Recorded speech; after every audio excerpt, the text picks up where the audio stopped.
Good morning, everybody. Welcome back to another episode of the Wiley Show. We are live. I'm inside while the house is quiet. I have a busy day today, but I had a lot of stuff to address on this beautiful morning. Of course, we had to talk about our bankruptcy that we had to file in our 20s, and a blessing happened. Someone felt bad that we have to take the train. They felt as though that we should take the plane, and they made sure that we were able to get on the plane from now on. So we will take our last train ride, praise God, and we will be on the plane to travel around this country. I travel a lot. We already booked our Vegas flight, booked that first class. We booked our Dallas flight, first class. Truly amazing. And you never know who watches your show. You never know who's going to help because we desperately need the help, and we appreciate the help. I was shocked that this happened, surprised, and I didn't believe it until I saw the confirmation number and I saw my name in the confirmation app, and beautiful place, and it's just amazing. Like, they did it out of the goodness of their heart because they love the Wiley Show, because they didn't know that I took the train a lot. They thought I were playing, and I was like, no, I take the train. The reason why we take the train is because it's cheaper than the airlines. I was paying almost $400 because you have to get extra leg room, because you have to pay to check your bags, and all of that. That's to and from, because you're coming from an expensive market, Chicago, and Dallas is an expensive market, and so you have to pay. And so I found that the train was cheaper, but now the train, because of the summer months, even the train is going up, but it's still a little bit cheaper than flying, maybe about 40, $60 cheaper, but that is going up, right? So, but it's just truly, it's a blessing, because you never know who's watching your show and who is supportive of your show, who's helping you. And I love that. And I never thought that I would have a show where people would talk about me, because it was a situation where people were saying, "Oh, we're not going to mention Wiley's name." Y'all remember that? We're not going to mention Wiley's name. Wiley has been blackballed, and truly God shifted that. And now you can Google my name, and my name is being talked about. And a lot of people will say, well, is it good? I said, yes, because if they're not talking about you, you're not relevant. All right. If they're not trying to expose personal things about you, you're not relevant. I mean, in this particular second, you go through it, and it made me a stronger person. It made me like, oh my gosh, I'm on my way.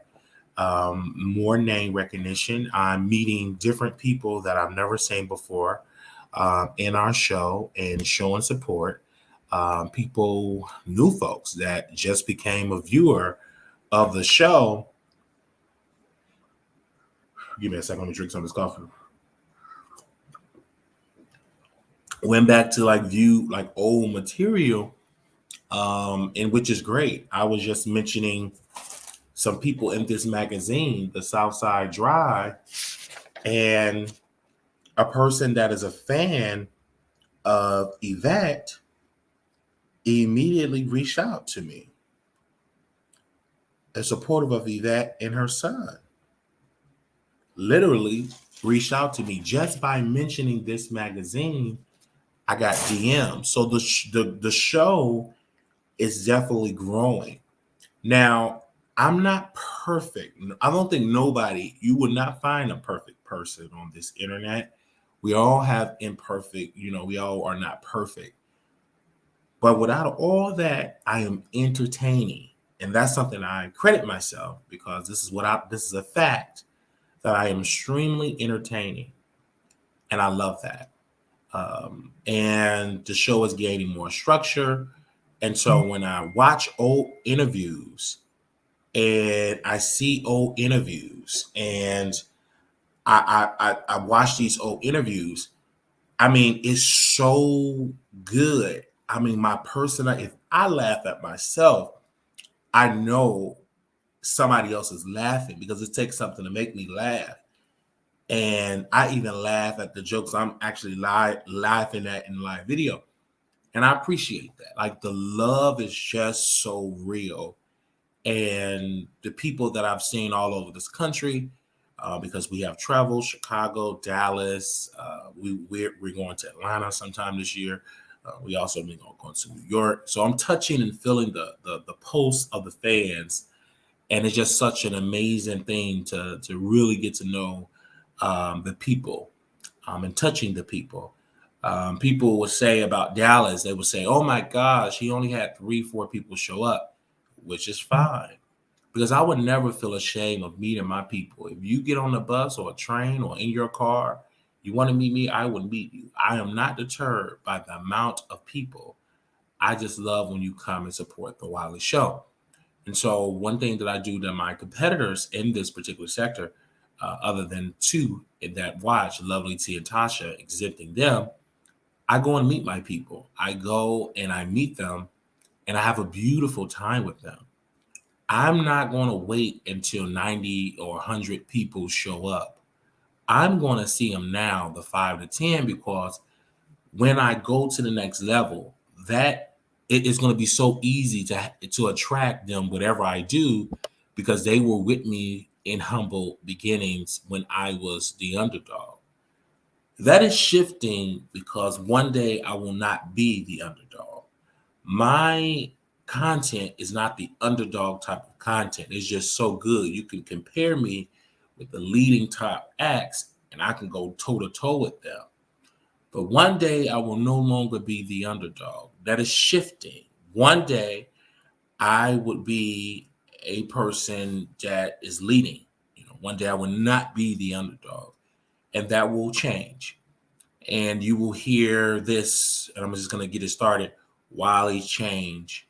He's no longer the same. He's not the Wiley that I'm used to. There will be some change. When you get some success, you start to change. You shouldn't completely change. You know what I'm saying? But it will be some changes, right? I mean, one of the changes I used to do, I used to get on the phone and talk to all of my supporters for hours and hours and hours. But I couldn't do that anymore because it was just so many people. It was no longer 1 or 2 people. It was leading to about 5 to 10 phone calls a day. And I can no longer give each person a couple of hours. That's just 24 hours in a day. I need to spend quality time.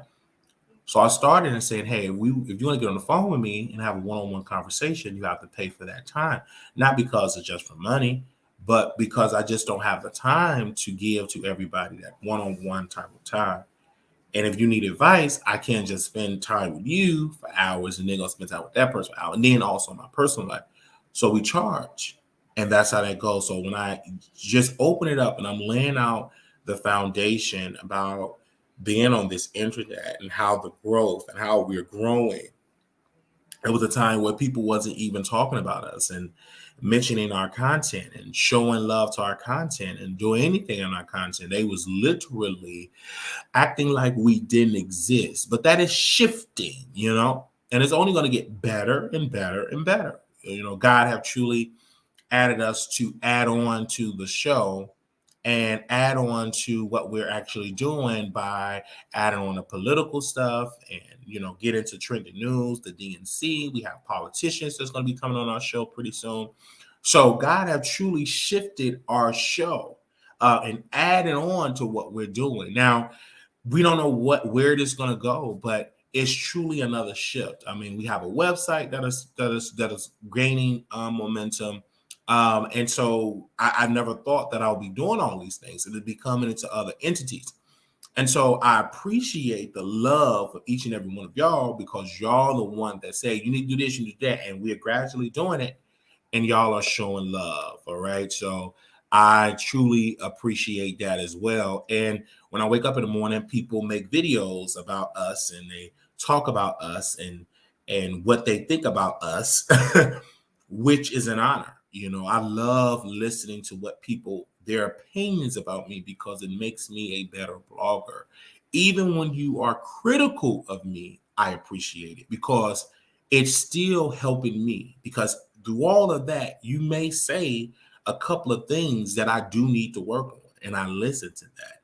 Even when other people, like my brother Armon, when me and him go back in our beefs, he say a lot of things that is the truth. He say a lot of things that he don't even know that he be dropping gems, and most of the things that slowly I've started to listen to, and a lot of his suggestions that we started to listen to, and it actually helped. And we appreciate that. It was so good. It's a lot of gems that he dropped, and I'm like, oh my God, this is good. Okay, all right, here we go. One of the suggestions he said, well, you don't need to be on the internet on Jack. You need to get off Jack. And so one particular time was people, and I immediately ended that from that app, that Jack app. So it was just so good that, I just like, wow, he just literally gave me that way where he said, get off the app. You should be on the app. And we deleted it from that time. And so we do listen to advice, and we're starting to listen to advice from certain people. Like I said, we're not perfect, but I appreciate the love that you all have been giving our programming, because when I look at the numbers don't lie. The Tasha K video, which I'm just surprised that the Tasha K video did so well. That particular video got about 15,000 views from that video. I was pleasantly surprised that video got that many views. I was shocked. I was like, wow, 15,000 views and counting, which those are good numbers for the Wiley Show. Those are awesome numbers for the Wiley Show. That when you get something that say 15,000 for the Wiley Show, that's pretty good. More than good, right? And that was an idea where we had some information. We put it all together, and it did very well. And we wasn't expecting it. We was expecting to do 5,000 views, and we tripled that estimation. And so when you least expect it, blessings started to flow.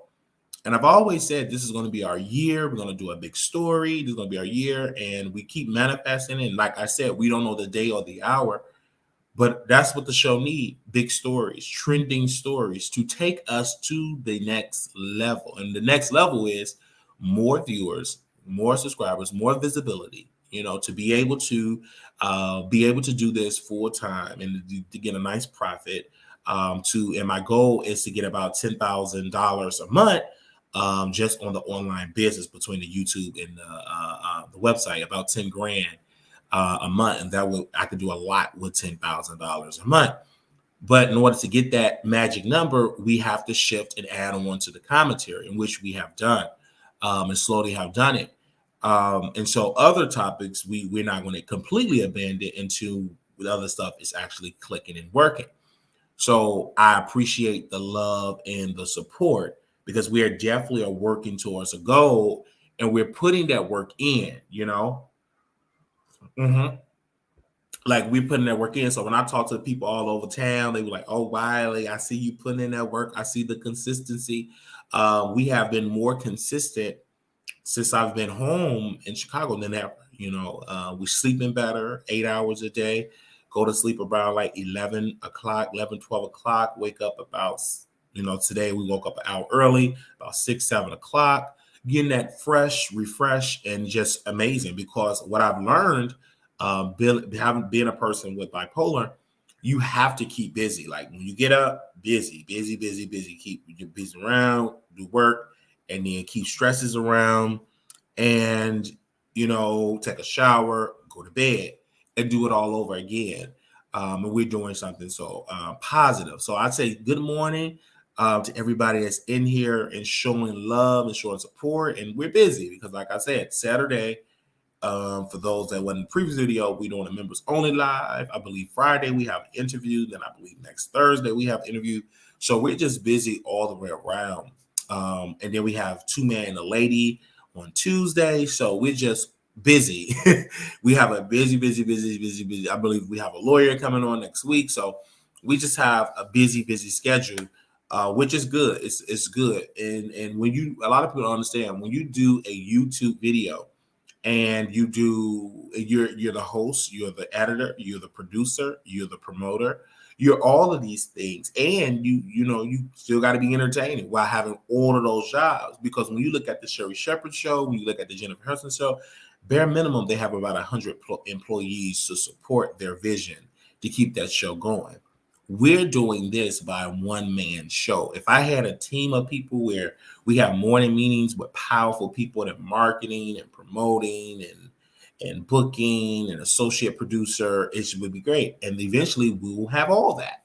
But right now we got to do it ourselves. And so eventually we will have a team of people that can do it. So yeah, so we are live over here on the YouTube. You can see me live in color, okay? Let's get involved into these topics. Now, let's get involved into these topics really quickly. Let's get involved in these topics. So our first topic that we're definitely going to dive into, that we always have to dive into, is one and only, we have an exclusive. So our source did reach out to us and gave us the court document of Donat and SeanDavieWay. So let me give you a little backstory. Donat is a YouTuber that came from Clubhouse and transitioned from Clubhouse to YouTube. And he have been doing an amazing job, right? Doing so well, doing great. And I just want to encourage my brother to keep going. But whenever you come and you're controversial and you get resistance from the popular kids, it's I call them a gang, and if they don't rock with you, they double team you. So SeanDavieWay reached out to Donat and said, I heard some damaging information about you, and you never done me wrong, and you're attractive, you good looking, you're intelligent, you all of these things, right?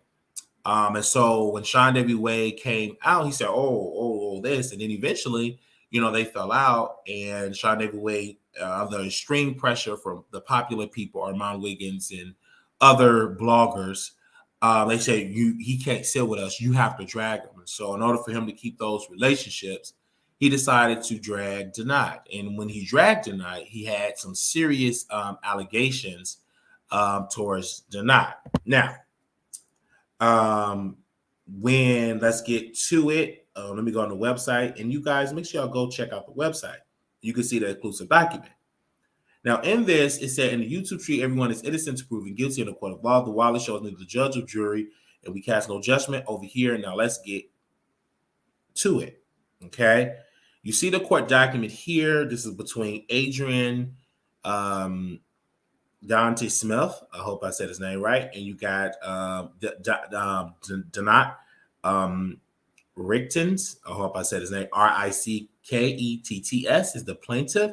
The defendant is Adrian Smith. Okay, this is a public thing right here. They said this is in the U.S. United States District Court, and in it being the United States District Court, this is going to be a subpoena to produce documents, information, object for permanent inspection.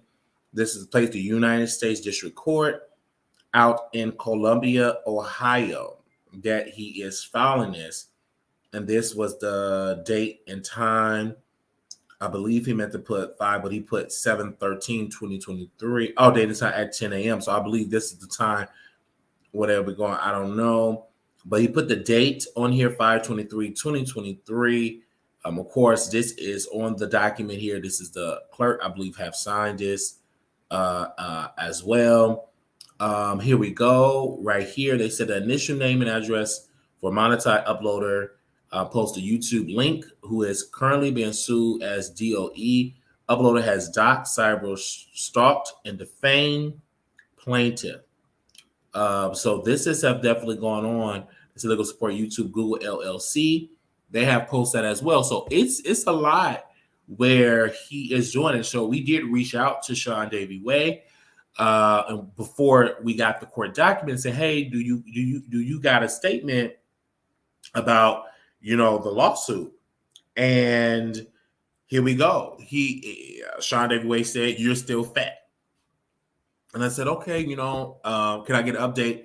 No, you've big queen. Like he was just calling me fat and never addressed. I said, well, would you like to give a statement where I can talk about the lawsuit? Now, I'm just being professional. I'm not trying to roast and gag. I'm really just trying to get the facts here, get his side of the story. He didn't want to give it to me. And so he reached out to Armon and all of this, but this ain't got nothing to do with Armon.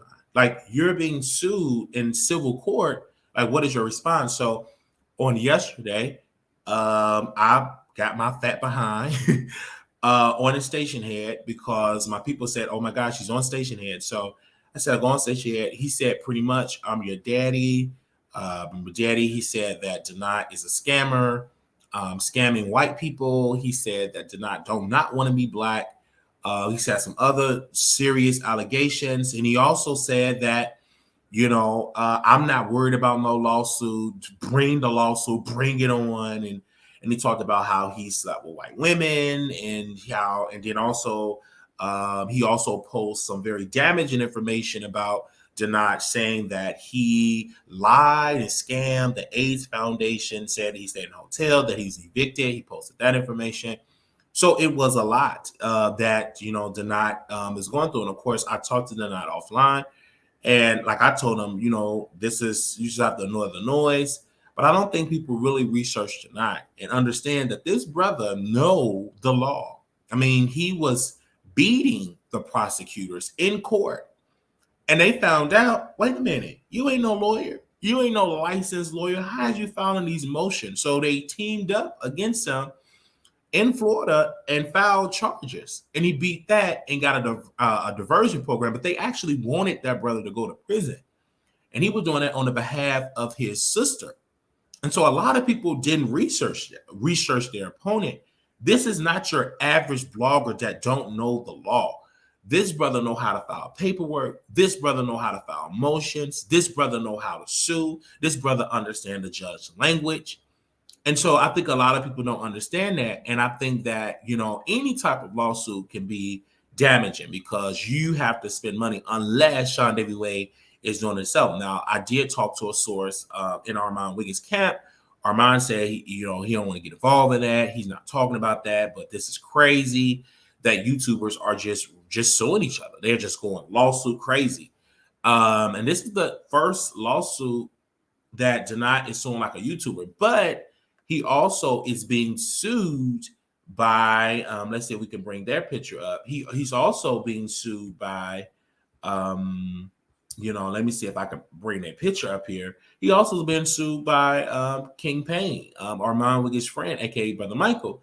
So, they have a lawsuit in the California United States District Court for violating copyright infringement, and because of Denat saying this is a violation of DACA and all of that, because King Payne filed it because he sent Denat about 19 copyright strikes and did not for all of it, and YouTube reinstated his channel, like for him to go live and everything, and told King Payne that in order for these strikes to, because he filed an appeal, he said, in order for these strikes to stand, you have to go get a court order to prove that you had that is your copyright material. So King Payne, aka Michael, he actually went to the state court and sued Denat, and it was thrown out. He went to the federal court and sued. And then according to Denat, when he came on the platform, he said, well, we got an email that YouTube states that one of us is going to lose our channel. And Denat said he's going to lose his channel. This case is going to get thrown out. And so that is definitely are going to happen when it comes up. Now, a lot of people keep saying it's not in the court system. We have the court documents. It's going to be in the system in a couple of days. We have the court document that we got it before the system because we have a beautiful relationship with Denat, and we have that information. So we have it before it gets in the court system. So, and then it'll be in the court system in a couple of days. That's how good we are because we don't burn bridges. We actually talk to people and have a good time. This is the same guy that's from Clubhouse. Yes, Denat is from Clubhouse. And he came to YouTube, studied the sector, and he's doing it amazingly well in the sector for a short amount of time. You'd think that they're not been in the sector for about 5 to years. No, been in the sector for a maximum of 3 months when he took it here, about 3 to 4 months. Then people were saying, oh my gosh, he's buying bots and everything. That is what Brother King was saying. And SeanDavieWay said the same thing. No, he did not buy any bots. You cannot buy bots on YouTube and be successful. If they find out that you bought bots, they will take your channel. All right. Buying subscribers and bots, they're going to snatch you can't do it.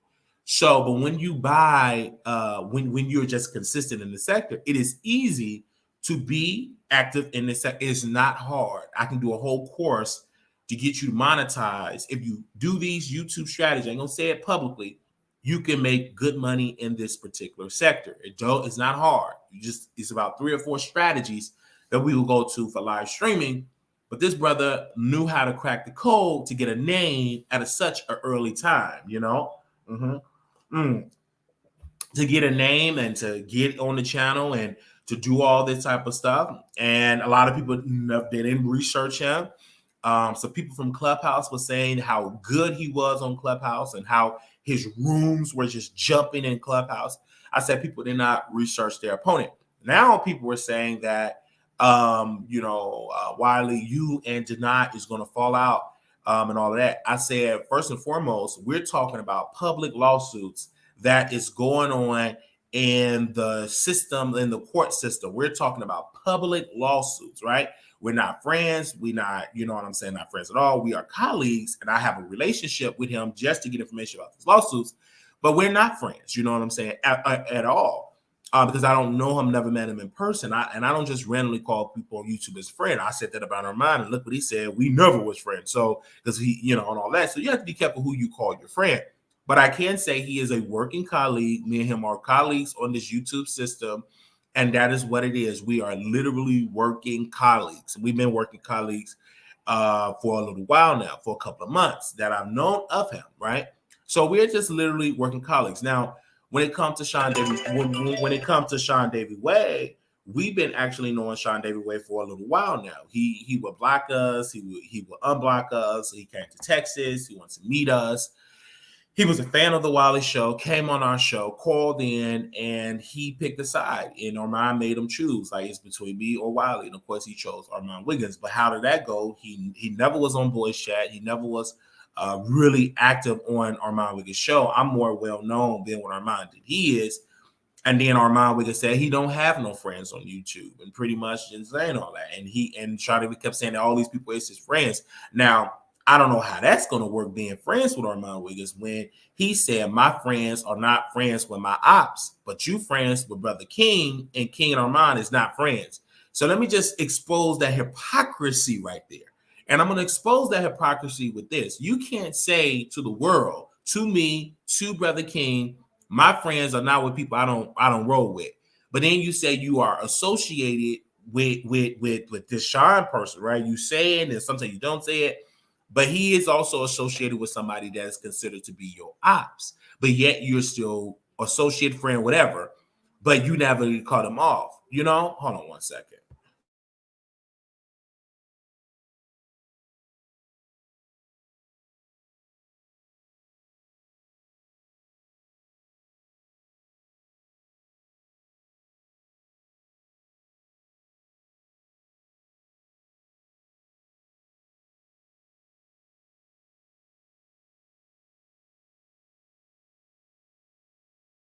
So you know what I'm saying? So if you say, oh, my ops and this person is my ops, don't hang around my ops. And clearly, right then and there, it just exposed the hypocrisy because he's still friends with Brother King. And that's supposed to be your ops. So there's a hypocrisy all together. But when it comes to this lawsuit, we will see who's going to win or lose. I don't know who's going to win or lose this lawsuit. Number one, I'm not an attorney. I'm not a practice attorney at all. I'm not even a paralegal, you know? And, I'm not at all. So once I let it get some legal experts to look at it, then I will understand the legality of this lawsuit and see where this is going to go. And so I heard different amounts. Some people said 500,000. Some people said 75,000. So once we get more information as it comes, we will definitely break it down in the particular sector. It's just lawsuit crazy. I mean, you got one lady says she's suing me. She taking me to court. So it's just lawsuit crazy. She just one particular lady, she was on Clubhouse. Her name is Opinionated. And this lady said, called me, said, get ready. I'm putting you on notice. I'm suing you in court, right? She said she's suing me for $250,000. And she said she's suing my broke A for $250,000. And I told her, I said, well, go ahead, sue, have a happy. And I told her, I said, you do know that just because you file a lawsuit, that does not necessarily mean that you're going to win the lawsuit, right? Because she kept saying that you exposing my trauma. I said, your experience that you keep sharing everywhere and the fake tears, that's what you're talking about? Oh, you're talking about your experience that you said that happened with WAC 100? I said, if you're suing me for $250,000, how much are you suing WAC 100 when you claim he did something to you on the phone? That just don't make no sense to me, right? And I said, why are you telling me that you gave Armon Wiggins $1,500? And then she told me she got $1,500. And then she said, Wiley, when I get my pension check, I'm going to send him another $2,000. You mess with the wrong B. I said, well, that's fine. I said, why don't you triple it and give him $4,000? You rich, go do you? I mean, but I said, but why are you calling me on the phone saying that you're gonna give your pension money to him? What do you think? What do you think that's gonna do to me? Like, is I'm gonna cry about it? Is I'm gonna be, oh my God, so upset that you're giving him a couple of $1,000s? I said, is that gonna make me mad, or is I'm just gonna run and just, oh my God, she's giving him $2,000? Like, is that gonna make that gonna make me cry? No, I'm not shedding a tear. Like, that's what you wanna fund your money on. And I said, it's just, do that and have a happy. And I said, but when are you gonna file, the lawsuit? It's coming. I'm going to Plano, Texas, and I'm telling the cops. I said, oh, you telling the cops? I said, but you do know I have screen recordings of you going back and forth with me and calling me broke, and all these things. So you're going to the cops? I said, oh, okay, go right ahead. I said, but you do know the cops, they're going to investigate each claim that you're claiming to be. You do know that, right? I said, well, you can go all day, go right ahead. That's you, and it can backfire on you. And you keep saying, oh, I'm a part of the protective class. Last time I checked, I'm a part of the protective class. I have a mental illness. That's part of the protected class. So, so you using all these terms. I said, well, go right here. And I said, well, why don't you? I told her husband, because I have his number. I said, well, why don't you, tell your wife to get off the internet? I have to come for the husband in this regard before we get back to these two on the screen. Why don't you tell your wife to get off these internet streets? Because clearly she have lost something in her soul. She needs some help. It baffles me when people claim that they're married and so happy, but you're spending hours on the internet. Now, I can understand if this is your sole job, you're getting paid, but this is not the case for Opinionated. She doesn't get paid to be on Clubhouse. She's paying people on Clubhouse, funding them thousands of dollars, giving YouTubers thousands of dollars, giving me about $1,200, $1,300, giving them around $1,500, going to send them another $2,000. These are the things that she's doing. She's not getting paid to do this, right? She's not getting paid to do this, and it was good, but now then backfired. And let me tell you why it backfired. Because now she's getting dragged, and she's getting dragged on the internet. It backfired, and Armon just went away because he got his money from you, right? He ain't talking about it again. He got you off the air, and he regret doing it because he said, man, it made people give more to the Wiley Show. They are watching the Wiley Show, and we had somebody that said, we're going to give you free flights. It It just blessings upon blessings. Because I knew for a fact that the public was going to be on my side. Because number one, they're going to say, lady, you're an older lady. How do you, one particular person said it so clear. She said, if you was really scammed by Wiley, I would have took that to my grave. You claim that you're dealing with a mentally disturbed man, right? Armon Wiggins said, let's take them off the screen. We'll get them back up on this. Now we're in this topic. Really, we're in my bag. Let's get Armon Wiggins back on the screen here for a second. Armon kept saying Emmett Till, right? He used the word Emmett Till. Didn't even know who Emmett Till was. A young black boy that was lynched in Mississippi. It backfired. And one particular person said, I would have took that by grade. And then they kept saying, you are literally, it backfired on her. Because what Armon Wiggins wanted, he wanted people to flood our comments. He wanted people to unsubscribe. And he wanted people to stop giving. That ain't the way to go. Because you all did not do it right. Because number one, you kept using Emmett Till. You opened that door for me to talk about my mental illness. And the public, and I'm like, I ain't with that y'all calling him Emmett Till. Do y'all know what y'all calling him? That's an ancestor. It's so, and one YouTuber said it's so crystal clear. There's plenty things you could have said about Wiley. Wild eye, messed up lining, yellow teeth, plaque, gum disease, slew foot, plenty things. But you said Emmett Till. So that opened the door for me. Okay, let me give you my history side, and let me give you a whole history of Emmett Till, right? So literally, you said all of these things about Wiley, and it backfired because you were trying to get me together, and you didn't have your fact because you rushed to do it, right? You rushed to do it. And then the opinionated lady, she gets dragged because Armon said you funded this, which is a fact. You have funded me since 2020, right? All the way up until last month, a couple of weeks, 2 weeks to be exact. And you're so messy because instead of you just sharing your story by yourself, you went to Wiley's ops, or I don't use the word ops. You went to Wiley Credit, right? I like that word. I like credit. You went to Wiley Credit, Armon Wiggins. He took the bait, which what Wiley always wanted, by the way. I didn't want that. I've always wanted Armon to put respect on my name and introduce me to his audience. I always wanted that, right? That was my major goal.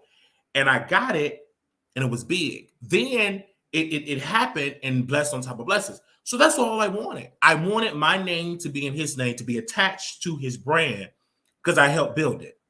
And it just happened. And so when he spoke up, now when people talk about him, they have to talk about Wiley. They can't talk about one without the other. Wiley is attached to his brand. And he kept saying, I want to distance myself. He's not attached to my brand, blah, blah, blah. But you kept mentioning Wiley. So automatically you have to talk about Armon and Wiley. So Wiley is attached to that brand. You helped Wiley get attached to the brand. Because people kept saying in the chat, who is this Wiley? I don't know him.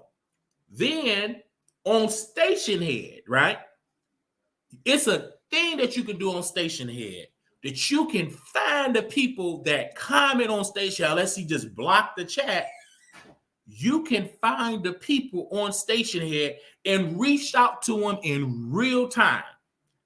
And then now, I've never seen that we have gained about 400 to 500 followers on Station Head. That never happened before. I'm like, where's all these new people? It's because he's introducing these people to me instantly, and I'm going live. When he go live on Station, I go live on Station Head. Right there. I respond to what he's saying on Station Head every time. If one person in there, if Bluetooth speaker say something, I'll respond to Bluetooth speaker live on Station Head, because Bluetooth speaker is listening to Wiley and Armon. So I'm gonna just say. So, you know, I literally it's going on. You know what I'm saying? So, so he's doing this, and it's helping Wiley, because I have nowhere but to go is up, right? And so it's truly helping the Wiley Show. And Armon know it's helping the Wiley Show because it's picking up traction. He will not talk about Wiley if Wiley did not pick up traction. One of the things that hurt Armon Wiggins, two things. Jason Lee showing up on the show, commenting on the show. Let's see if we can find that receipt. Give me a second. This happened a couple of weeks ago, maybe about 1 or 2 weeks ago. He said respect because we apologized to Jason. That hurt Armon Wiggins' feelings because Armon called me from from Paris, and told me don't talk about Jason Lee. And we talking about Jason Lee today. Then we got that situation. Okay. Give me a second. Let's bring him back up. And then, Denat was having issues with his friend. And I told Denat you should and Denat told him about the text message. I did. I told him that you should go and roast and gag Armon. This is your lane. Do it. And I said, you need to stop putting King in the title and you need to put Armon Wiggins. He's the bigger star. Took my advice and it worked. Okay. And then Armon felt some type of way and ended that relationship and he started dragging him. I said, he's the bigger star. Don't worry about King. King, the biggest star is Armon Wiggins. He's the star, not King. Not right now. And it ain't really out. But he's the star. Armon Wiggins is the star. And I'm going to treat him just like a star. And that's why I've done it. And I say he's my favorite celebrity. And then he can't say, well, Wiley not supportive. I bought his records. I actually bought his records better than his own people. His people didn't even buy his records. He only made $1,000. So that's just how that goes. So that's how that goes. And then people say, oh my gosh, Wiley lost the biggest. No, I didn't. That's not. That person is a temporary. We knew it was temporary because everybody kept telling me, even Margot said you can't trust her. It was a temporary thing. We have moved on. We actually have people that have done better than what she done. Better first class tickets. She was giving me Frontier. Somebody said, baby, you would never ride Frontier. I got a better deal, first class. And I couldn't believe it. I thought it was a whole lot and got it. Better deal than what she did, way better. And this particular person don't mind for the ops. They mind their business. They're in the bushes, do their business. Gave me a better deal than her because she did Frontier. This person said, okay, where do you want to go? You want to go to Chicago on a round trip for it? Booked. Oh, you gotta go. You gotta go to it to Vegas. Okay, booked immediately. So blessings on top of blessings. Because when Armon came out, and then when the bankruptcy came out, it immediately made Wiley more likable. Because the average person, I know for a fact, have filed bankruptcy or know somebody that have filed bankruptcy. So now I'm going to talk about my bankruptcy story. And now people is commenting in the chat, wow, Wiley, I ain't by myself. Don't feel shame. I had a foreclosure, had multiple evictions. I had multiple repossessions. I was in debt. I had to file bankruptcy. Roland Martin had his appendix burst. I think something burst in his body. I think it was his appendix burst. He was in a debt with medical debt. He had to file Chapter 7. And now the man is debt-free. So it opens the Pandora box to talk about people that is successful that have filed for bankruptcy. And then people say, well, you still in debt? Yeah, student loan debt. Who's not in student loan debt that went to college? The average person that went to college and got a degree is in student loan debt unless you're in the military and you get to that. But the average person ain't in the military. They in debt when it comes to student loan. Who ain't in debt in student loans? If you're not in debt in student loans, you blessed. And some of y'all was able to pay y'all student loans off because y'all had a government program. The average person, a lot of people, not black folks, that got the capital to pay Obama, President Obama and Michelle, then pay their student loans off until they became the president and first lady. It took them years, over 10 years, to pay their student loan debt off. It took them a long time. You got other people that's on a payment plan. Our mayor is on a payment plan because he's in debt, so he's on a payment plan. You had Stacey Abrams on a payment plan for her taxes. And they tried to look at her bad, like, you ain't paying. I said, why are you on a payment plan? She's a regular American. So we're in good company, right? Most people didn't even know about the whole Chapter 7. One person said, I need to file Chapter 7 because they're $95,000, $100,000. They're getting checks garnished all out. And so they need to file, they're filing Chapter 7. They didn't even know that existed. So it just helped Wiley become more likable. That's what it did. It had Wiley hair. He likable. He ain't got it like that. Now, Natasha K, she thought she was going to come and celebrate the moment, but she can't because she's in $4 million in debt. She can't open up that Pandora box talking about Wiley, $50,000 in debt. Majority of that debt is student loan, right? You can't discharge that in the Chapter 7, nor in the Chapter 13. But Tasha is in $4 million. She can't even discharge that debt because it's from the civil court. So she can't even celebrate that moment. And another reason why she can't celebrate that moment is because her YouTube checks is going to Cardi B. So she can't even come on YouTube and talk about it and celebrate. She can't do it. She's in a bad. And I didn't even receive the degree. Now let's break that down. The reason why I didn't receive the degree, number one, I didn't want to do it anymore. I'm sorry. I went to college. I went to Westwood College. I went to ITT Tech. Westwood College, I graduated from Chicago Military Academy. My first college I went to was ITT Tech, right? It was all of commercials. I said, I'll go to ITT Tech, went there. It was so far, didn't finish. Went to Westwood. And then I tried to transfer my credits because everybody kept saying, this school ain't accredited. And I said, really?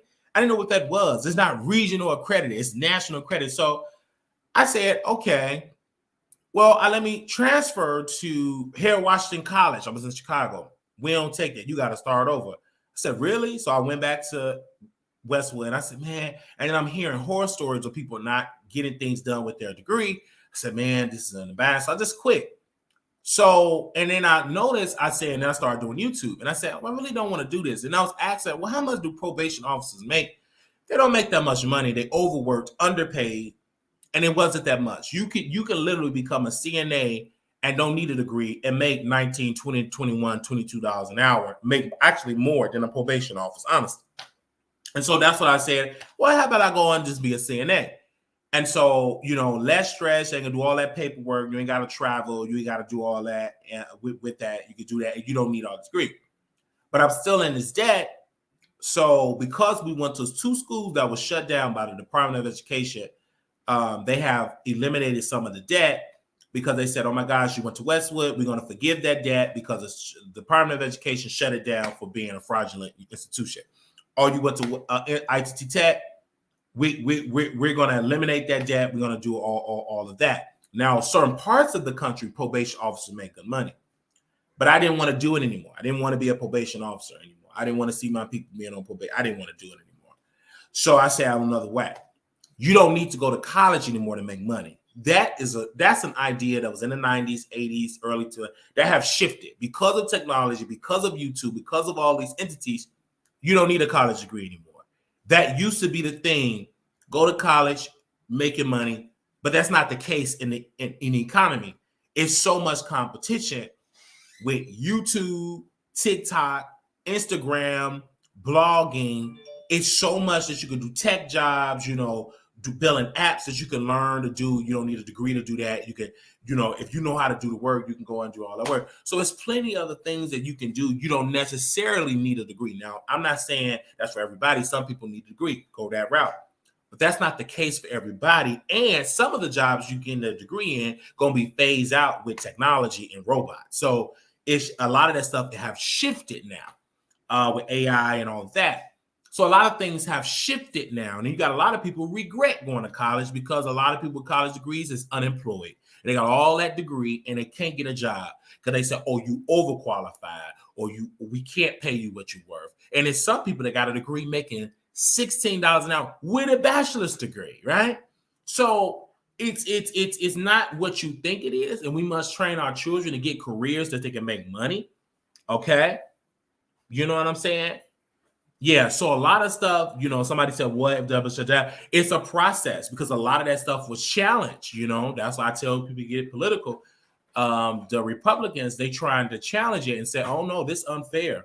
Why are you discharging their debt? They went to the school. That's their decision. They should have done their research. So it's a lot of stuff that's challenged. So you have to go back and forth to see, can they actually be discharged? I got the email, but getting the email is one thing. Actually erasing it is a whole nother step.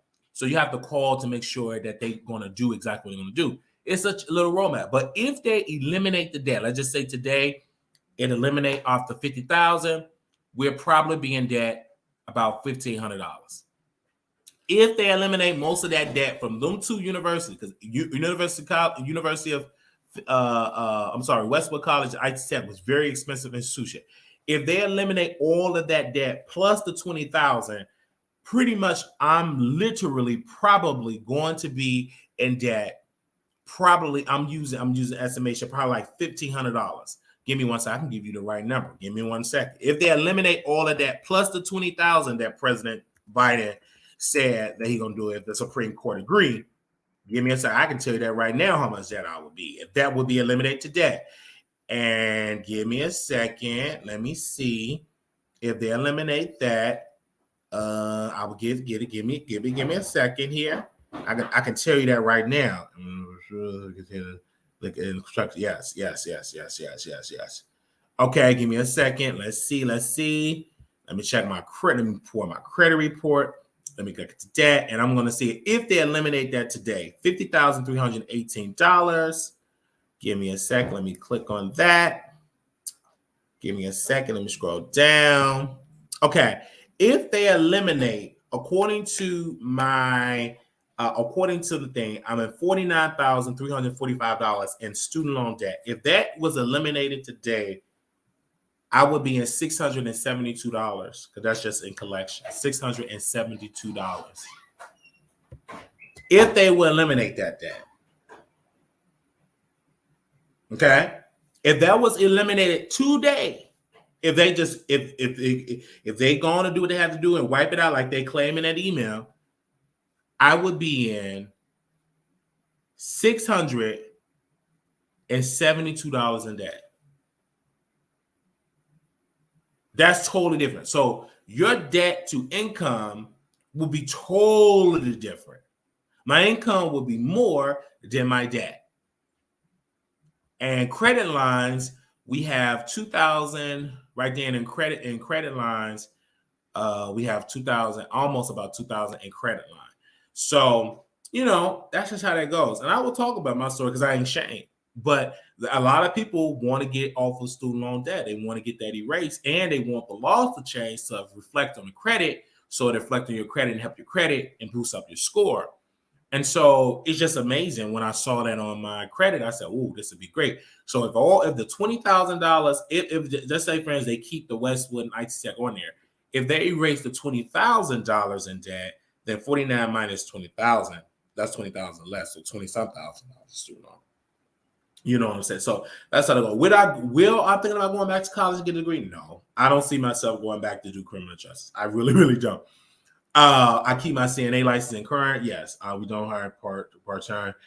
So that's just how that goes. So, we're talking about, that and that's why I'm so passionate about politics, because the federal President Biden, if the Supreme Court agreed to say, okay, you can cancel $20,000, he can cancel it all. Actually, President Biden, as long as he's president, he can pause the student loan payments, right? He can pause it today. He have it paused. And if I were him, I would keep it paused until the end of my term. And if it's 8 years to the end of my term, okay? I'm not on disability. Who said I was on disability? Y'all listen to these YouTubers. We ain't on disability. We were denied 3, 4, 5 times to get on disability. Stop listening to them YouTubers. They don't know what they're talking about. They keep on talking about he disabled. Well, according to the government, you ain't disabled. According to the government, you don't fit the definition of a disability. Do y'all hear me? According to the federal government, you don't even qualify for disability. That's what you don't qualify. We filed the appeals. We did a multiple denied. Okay? All right? Denied. Okay? Denied. Do we try? Absolutely. They denied that. They said, nope. So, but then if I would have got on disability, They ain't paying no money like that. You're not getting 80. Now, I understand if you're getting about 8. Only thing that would have been great for disability in this regard. I would have gotten about 3 years worth of checks. So that would have been a good large sum. If they would have approved this, because we started right a year before the pandemic. If we would have got approved, because we got denied a couple of months ago, we would have had 3 years worth of checks. It would have been a large sum. They denied it, which is fine, because God said, I don't want you on disability. You're doing what you're doing right now is what I want you to do. Because being on disability ain't gonna do nothing but be a crutch. You ain't gonna go on YouTube. You're gonna wait. You're gonna blow through that money, and then you're gonna get a regular money. No, stay focused on where you at. You don't need no disability. Stay focused. All right. Stay on this path that I have you on, and I stayed on this path. Some people do need to be on disability because they can't get regular work because they're disabled. I'm not in those shoes. I can still walk. Is it challenging? Yes, but I can get a sit-down job. That's what Social Security is. So you can sit down. Or it's plenty of jobs you can sit. Oh, you can't jump on. You can sit down. So,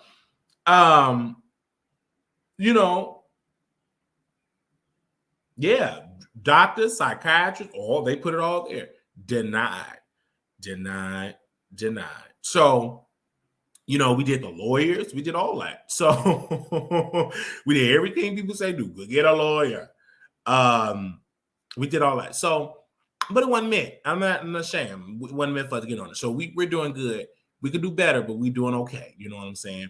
For what we're doing. So that's how that goes today, because people were saying that stay on you can get and still have it. Yeah, so we tried. We'll try again, which we have, and we got to go through the whole process again. And we're doing it. We're going to go through the entire process again and see, because they keep saying on YouTube, you're disabled, you're slewfoot, all that. So let's get into the criminal stuff. Give me a second. I'm seeing y'all in the chat, plenty jobs. Hey, members, I see y'all in here. Showing us love, showing us support. Make sure y'all like the video. At the 1 hour mark, we're going to talk about the criminal record. Both of our criminal records. I'm going to start with Armon's first, then I'm going to go to mine's. But I'm just reading y'all comments here. God bless you. I see y'all in here. Make sure y'all become members, because we're doing a members only live Saturday. I see you, Queen. I see y'all in here. I want to see you a member. I see y'all in here. Okay, I see y'all in here. All right, we capitalize on the mental illness. They actually got pages, thousands of pages of our mental illness and stuff. They still denied it because they said if you can do YouTube, you're not mentally incompetent. That's what they said. The lawyer told me. He said, because of YouTube, I think. Because I didn't know, I told them I had a YouTube channel. I forgot. I said I do YouTube, and they denied it. They said if you can sit and do YouTube, pretty much. You're not disabled.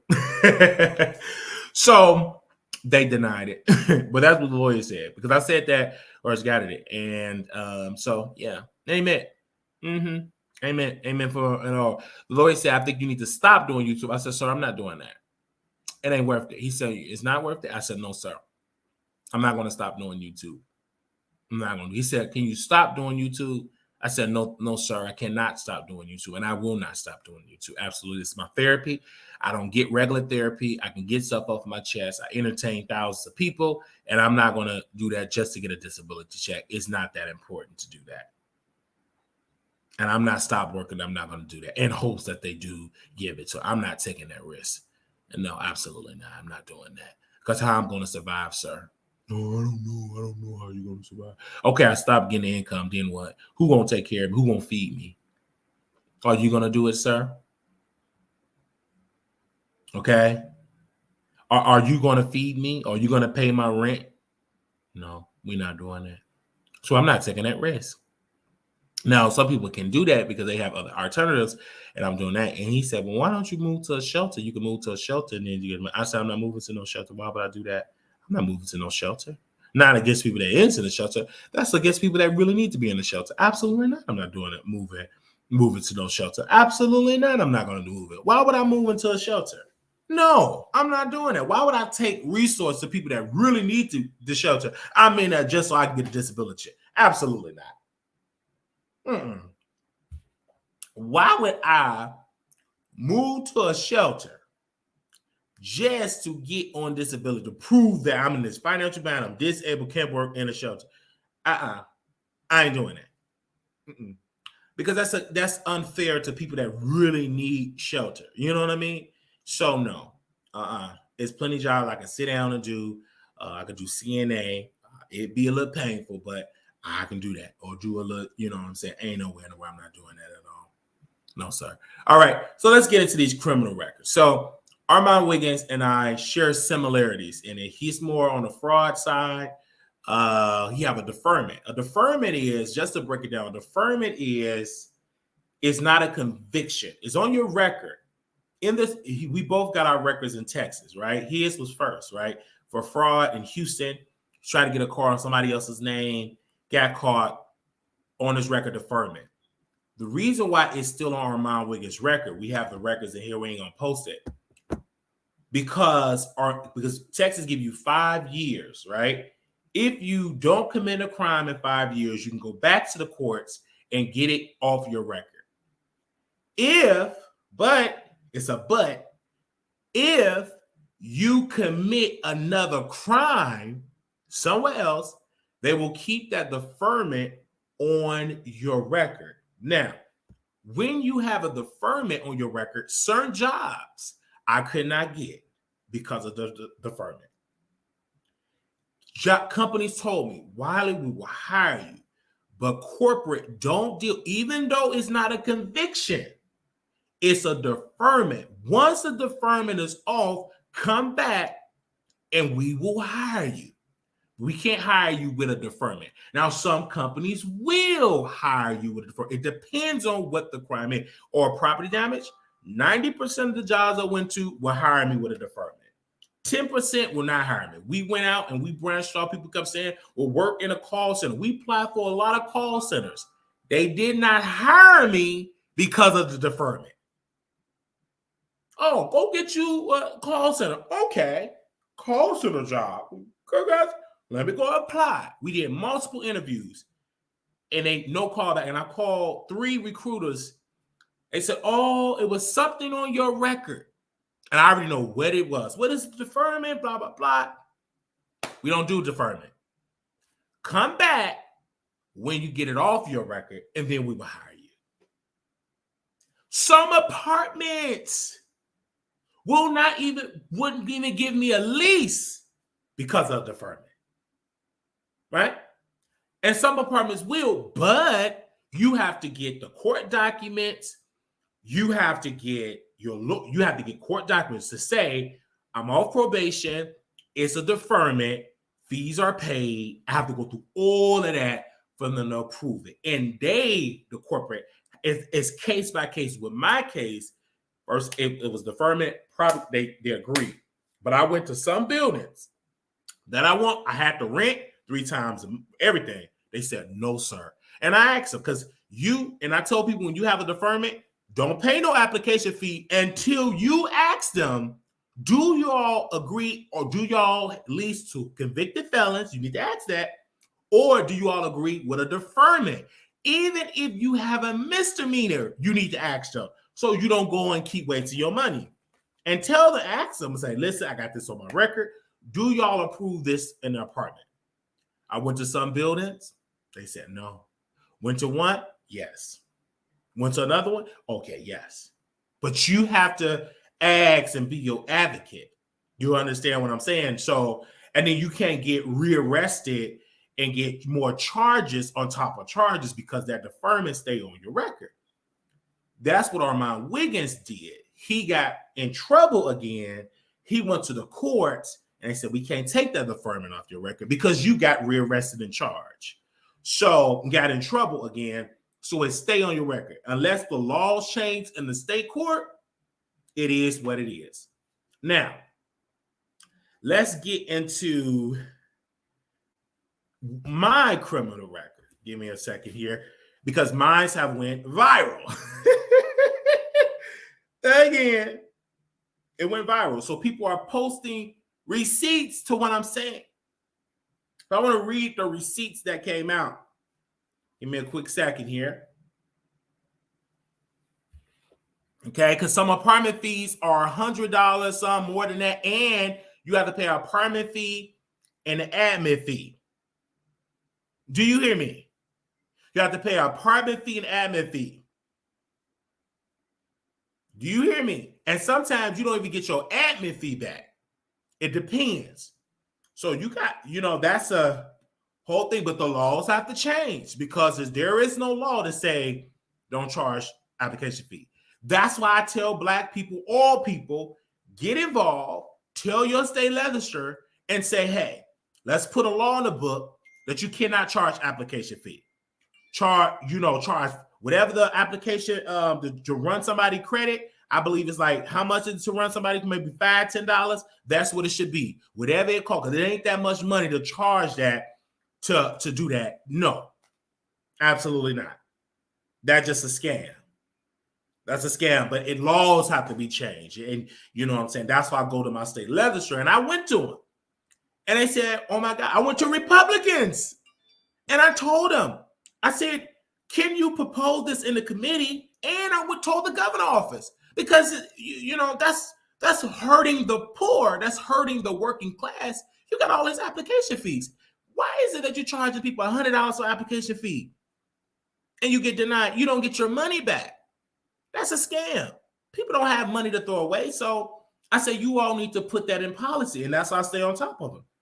I know they don't like taking my phone calls, but I will call you out. Right now, I feel like calling you out right now because it ain't about y'all right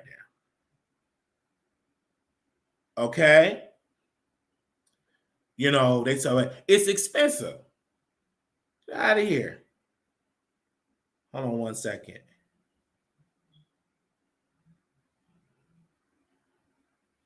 Okay. So, getting my phone here. If I can find it. One second, you guys. Hold on, it might be in this phone. Give me a second. They said, oh, we don't see Wiley arrested. No. For a past charge. No. See, we're going to dive into that. Give me a second. Because I love it when people talk about us because y'all come right back and get the facts. Y'all come right back and get the facts.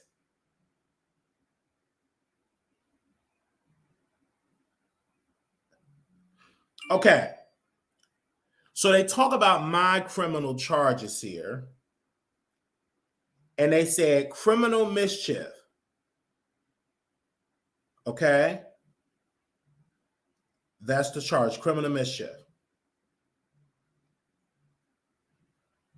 2 years work community service, 120 hours. Bond, $5,000. Got my lawyer, attorney on record, William Guy, my attorney. Got attorney fees, expenses. Claim for order authorizing payment, arraignment, plea, announcement, and motion. They got all this here. Criminal mischief, guilty. All right. We play in criminal mischief, deferred. The average people don't understand legal language. They don't understand. Deferred, you're not a convicted felon. If I was a convicted felon, a lot of things I would not be able to do, right? Being a convicted felon. It was deferred. And with deferred, that from my understanding, if you stay out of trouble, it goes off your record. You're not convicted, right? It completely goes off. Okay? This would only be effective if I was hiding the fact that I was arrested. But we talk about it a lot, about me being arrested in the library, being in the Dallas County Jail, being in the same jail that Jaguar was in. I was in the Carolina jail. They came and picked me up. and dropped me off at the Dallas County Jail, right? We was in a mental ward with a paper gown on, and people was crazy eating their feces. It was a whole weird. The next day, Jonathan bailed us out, paid the $500. We had to pay a little bit more money to bail us out. We listened to it. We checked in with the bond. We could travel. Was no restrictions. Just made sure I came to the court date. Went to every court date. It was no insufficient bond. We paid the bail's bondsman. Everything was good.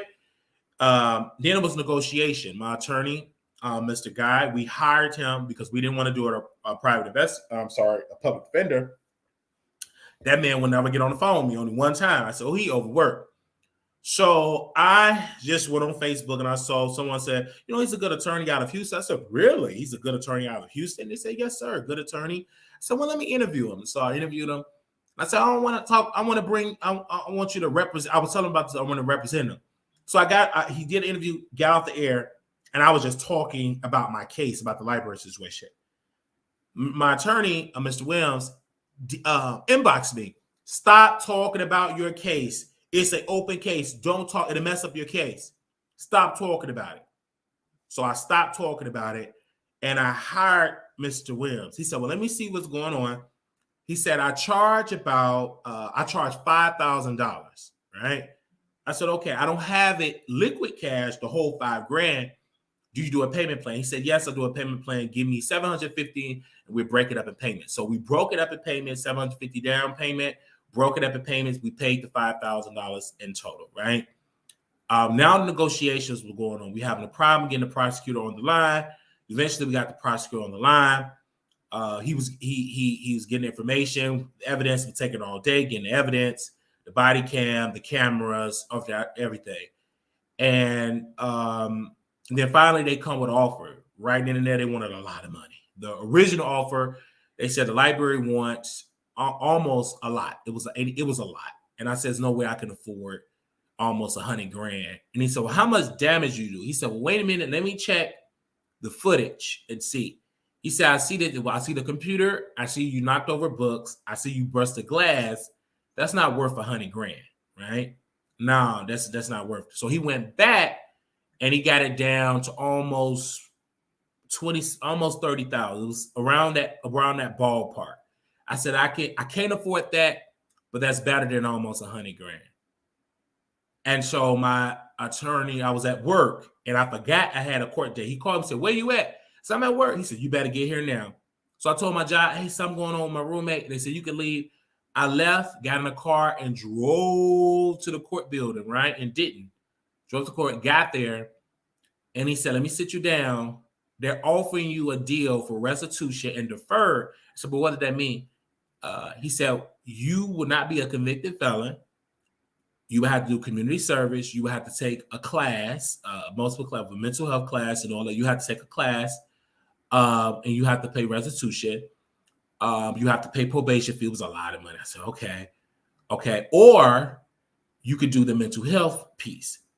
But you may be in a mental hospital for a year, 2, 5. I don't know the amount of time. I think this is the best choice to do the restitution. What choice do you want? Do you want to do the restitution route, or do you want me to go on the mental illness piece? I said, I don't want to be tied down to mental hospital because I don't know how long that would be. I would do the restitution. So we did that.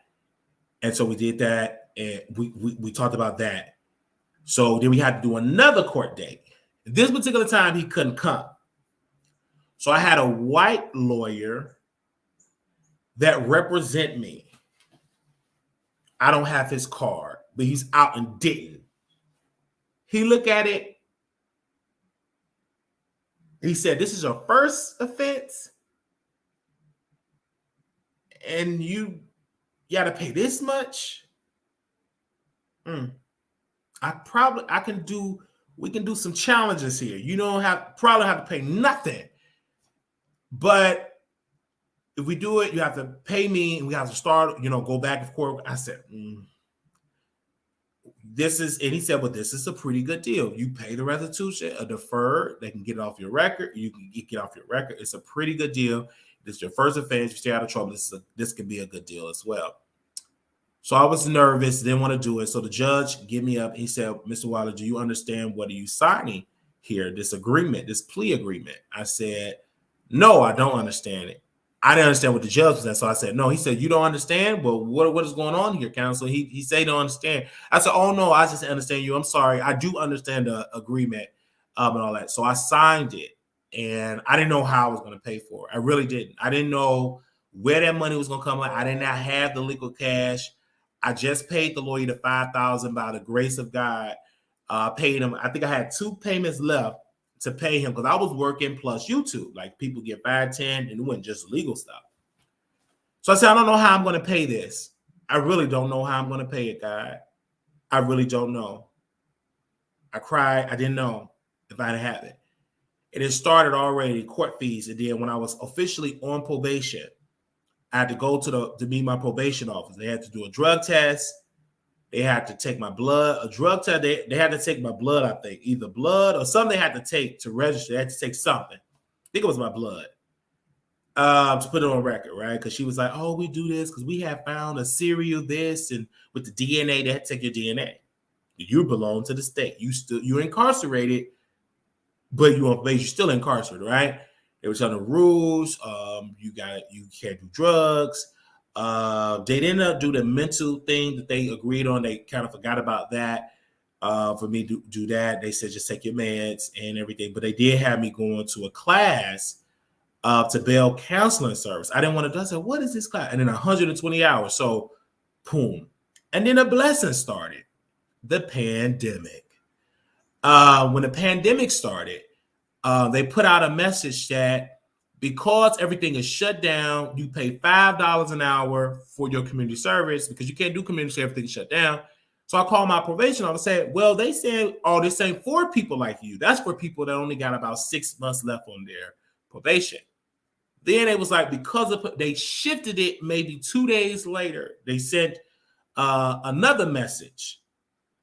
And I said, is it for everybody? He said, yes, sir, Mr. Wiley, for everybody. $5 an hour and you can pay it. I said, cool. So we found a church. At first, I was doing my community service. I was at the church, at this white church. And then I said, man, I don't want to keep doing this too much. I ain't doing that. $5 an hour. So because of the donations, I said, I'm just pay this, paid it off. Came there in cash, got the cash out of my account, went to the white gentleman. I said, I want to pay the remainder of the 100 hours. I just say 100 hours, $5 an hour. Paid him the money. He wrote the letter. He signed the letter. I sent it to my probation officer. He called and verified. He said, you done with your community service. So I'm like, okay. And I'm just making payment. I wasn't keeping track of the things. Somebody gave $1,000. Somebody gave $2,000. We had another viewer gave $5,000. Got another viewer gave $6,000. Like people were just giving money, right? We put it all towards the probation. So, but then one time I had someone out of the blue said he go $1,000. And I said, okay. So I go there and I'm trying to pay and it was like an error message. I'm like, what's going on? Like, why they ain't taking my money? So I called my probation officer. He said, let me see going. Congratulations, Mr. Wiley. You paid everything off. So I already knew because I Googled stuff. I was like, man, if you don't do any, break any rules, you could file a motion to get off probation early. I said, okay. So I couldn't get my other attorney on the line. So I researched an attorney in Denton, researched them. I said, can y'all take my case and file a motion to get me off probation? He said, yes. They wanted a couple of $1,000 because if people say you could do it again, I ain't no on it. I wanted an attorney to do it because I wanted to do them right. So we had the liquid cash for left over to pay the probation fees, sent them the money. He said, well, you might have to go to court. And I said, okay, fine. It was a Monday, maybe Tuesday when he filed it on that Monday, maybe Tuesday or Wednesday. I'm getting dressed to go to court, getting dressed. So what they do, I don't know. I was nervous. Get a phone call from my attorney. So are you getting ready for court? I said, yes, sir. I'm about to get dressed. I'm about to get in the car and head to the Denton courthouse. He said, you ain't got to do that. Judge approved it. You are officially off probation. I said, what? I'm going to send you a copy of the discharge to get off. I'm going to send you the copy of the order. They send a copy of the order. We were completely off probation early, severely early, right? And I cried. I was happy that we did it because now I was able to finally get an apartment. And if it wasn't for Theo allowing me to live with him and not be on the lease, I would have been homeless, you know what I'm saying? Because of Theo and Jonathan. At that time, they allowed me to live with them, not being on the lease, because I couldn't get an apartment because I was on probation. Nobody was giving me an apartment. So because of them, I paid my rent, but they were on the lease because I couldn't get on the lease because of my record. Soon as it was over, I stayed with Theo for a while. Jonathan got deep into drugs. And I said, it's time for me to get my own place. So I said, let me test the water. I went to one place. They said no. So I said, oh, I guess they meant. And I said, well, wait a minute. And then the guy in this particular building said, sir, there is some apartment complexes that will do with this. I'm going to give you a list of places. So he gave me a list. He had literally gave me a list of apartment complexes that will allow me to go and get an apartment. So we saw the list and everything, reached out a couple of places. 3 places said yes. And we went on and applied. And all of them said yes. So we applied for 2. We got 2 offers for it, and I went with an offer for an apartment. Signed the lease. Everything was fine. It was a little huddle. Oh, we ain't got the right court documents. Oh, this ain't the right order. Our lawyer send the right stuff. Get on the phone. Send the right court documents. Send everything from the court. And told the people, I said, this is the order. And the lawyer said, oh, okay, we talked to corporate. Yes, you're right, sir. This is the order. So because she didn't understand it, so she had to get corporate, and then somebody else in corporate had to get people to understand what was going on. And they said, yes, we will approve it. And we paid the money. So, you know, we had paid the money and all of that. We did a good job. So, you know, it's just amazing that it happened. It was amazing. It was great. It was awesome. It didn't threaten my healthcare career. We thrived there. And it was just amazing. It was a good experience. It taught me a lot about the criminal justice system. And it wasn't all Black people in the courtroom. That was not in the courtroom I was in. It was mostly white that was in the court, because in the area, it was a predominantly white county that I was in. And so majority of the people in the courtroom were mostly white people, right? White young men, white women. It was some Black folks, but we were in a minority in that courtroom. Just judging about what I say in the court, it was mostly white. When I was arrested from the Carrollton jail, transferred to Dallas, when we was getting transferred to the Dallas County, most people on that van were white people. I was the only Black person on the van. Most of them were white, right? And we got transferred to Dallas County, and of course, then we saw all the Black people. But when we got from Carrollton to Dallas County, it was totally different. Carrollton jail felt like a summer camp. You know, it was bars, but they gave you book, they had cookies, juice, they had all this type of stuff. You had people clean it. It was really clean. You know what I'm saying? I was in there, got arrested. I was in my cell, nobody, you know, reading my book, minding my business. And they said, Mr. Wiley, so I said, yes, sir, we're going to transfer you to Dallas. I said, well, can I just stay here? Oh, no, this ain't the county. You got to go to Dallas. You got to go to Dallas. I didn't want to go to it. I said, this is fine. They allowed me to get numbers on my phone, to call my family, to call my people. There was no relationship. I didn't know I needed it. They won't talk to me. But I said, I don't want to go to Dallas County. Well, you got to go, sir. Sir, you got to go to Dallas County. Sir, you got to go to Dallas County. I didn't want to go. It was a disaster. So because of that, I was telling about my illness piece. They said, well, you feeling depressed? I said, I'm feeling very depressed. Do you want to? Oh, absolutely. I'm feeling really depressed. So she said, oh, sir, you got to take off your gym shoes, sir. No gym shoes. No shoestrings, sir. Take it off. So they took my shoestrings, and I was scared about jail. Yeah, because all the fear, you're going to be gang this, and they're going to take your cookies. And then one day, a voice in my head said, you do know you like men, right? And when that voice said in my head, I started looking at the attractive men in the jail. I started looking at the attractive men in the jail. I mean, good looking men. I was getting turned on. And so it was some girls, the girls, I want to go to the gay section. Where's the gay section? I'm like, I want to go to the gay section too. And I told the correct officer, I want to go to the gay. Sir, you can't go to the gay. Sir, you can't go to the gay section. You go into the sit down, sir. I want to go to the gay section. I'm looking at all these good looking men. I'm getting turned on by now. I said, please, let them be the three people to tag team me. Please go down my throat. I want to feel that pressure.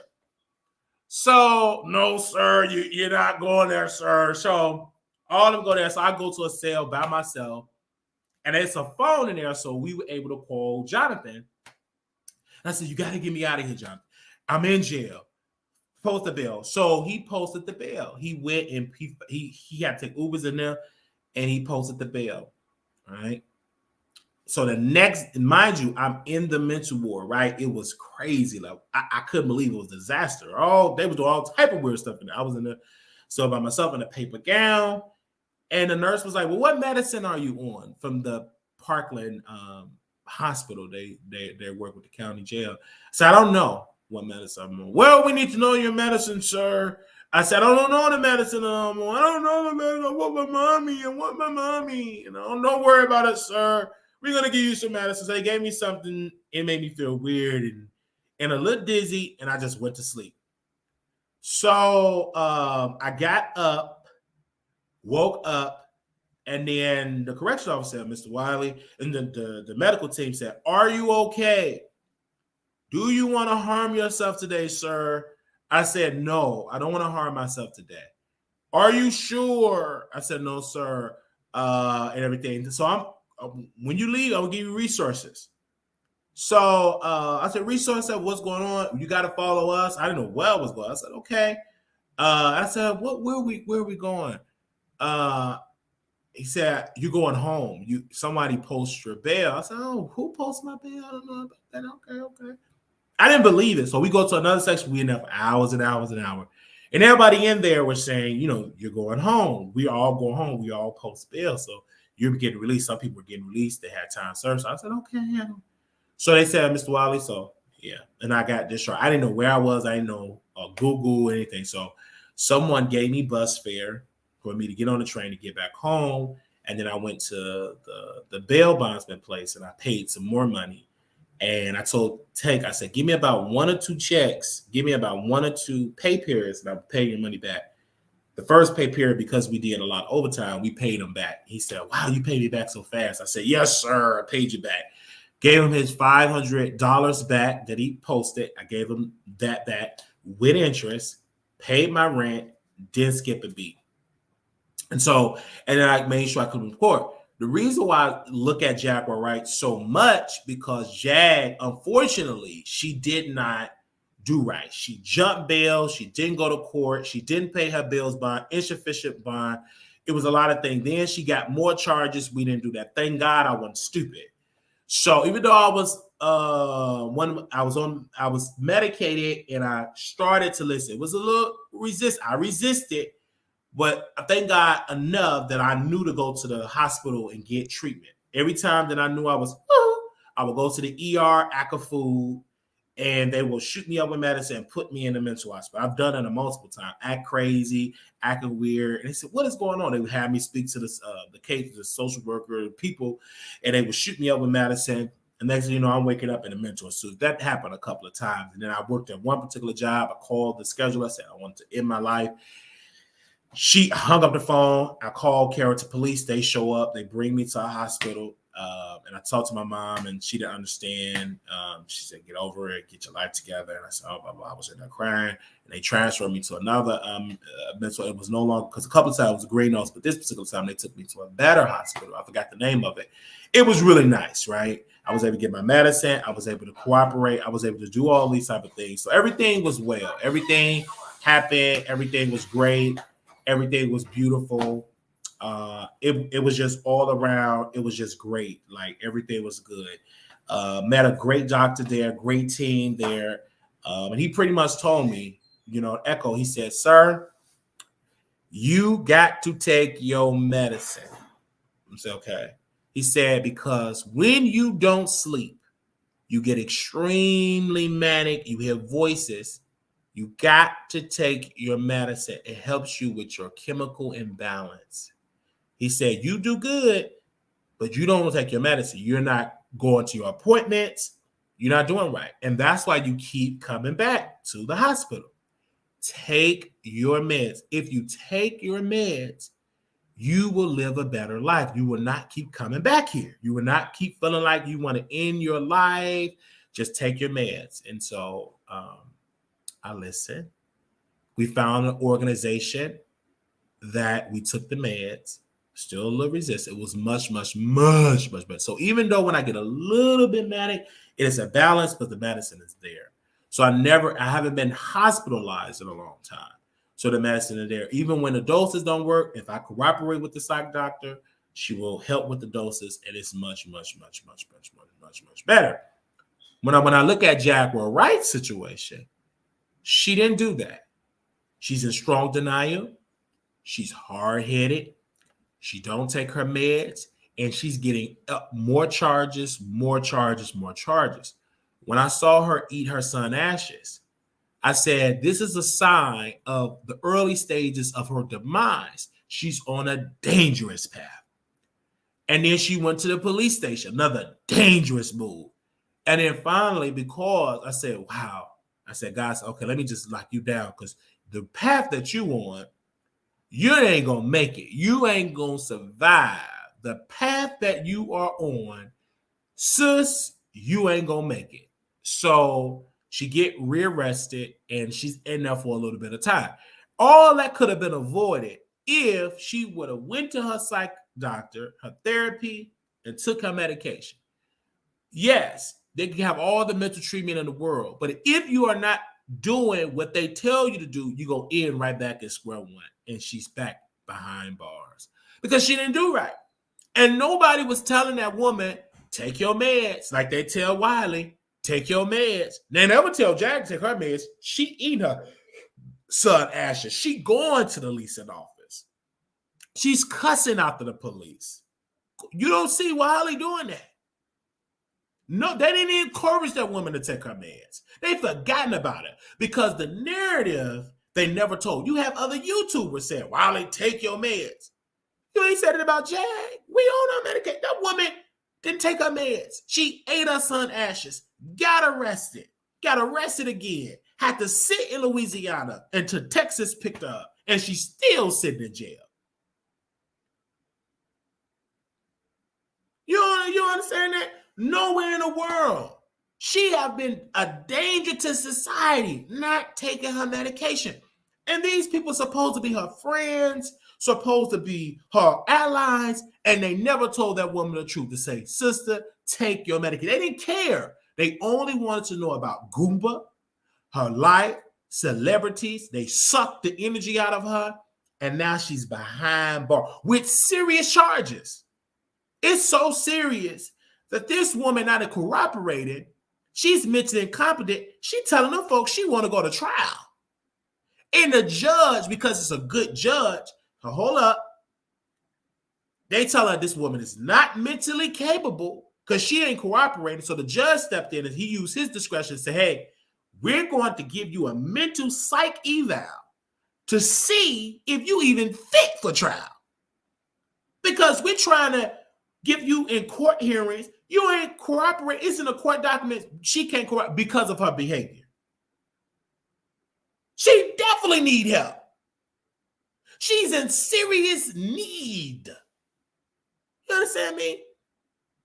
It's so serious that her own family said, we ain't shocked. When I talked to her niece, we been knew this. Y'all just found out she been in and out of jail. She don't take her meds. She don't listen.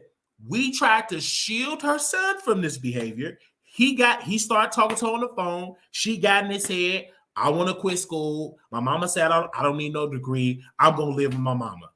And the father was like, okay, son, you grown. They want to do. He tried to shut. He went and live with Jag. And it's been a disaster. Jag get arrested. Brother Sam have to come and rescue his son. His son was crying. I don't know where my mom, she's arrested.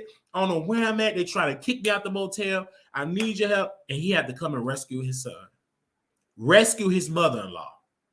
Because they were following a mentally incapable person. And I told the niece, I said, I said, never allow her to take her again. I said, if I find out that y'all allowing her to live with Chad, I will report her to Adult Protective Services because she is not in any mental capacity to take care of her mother.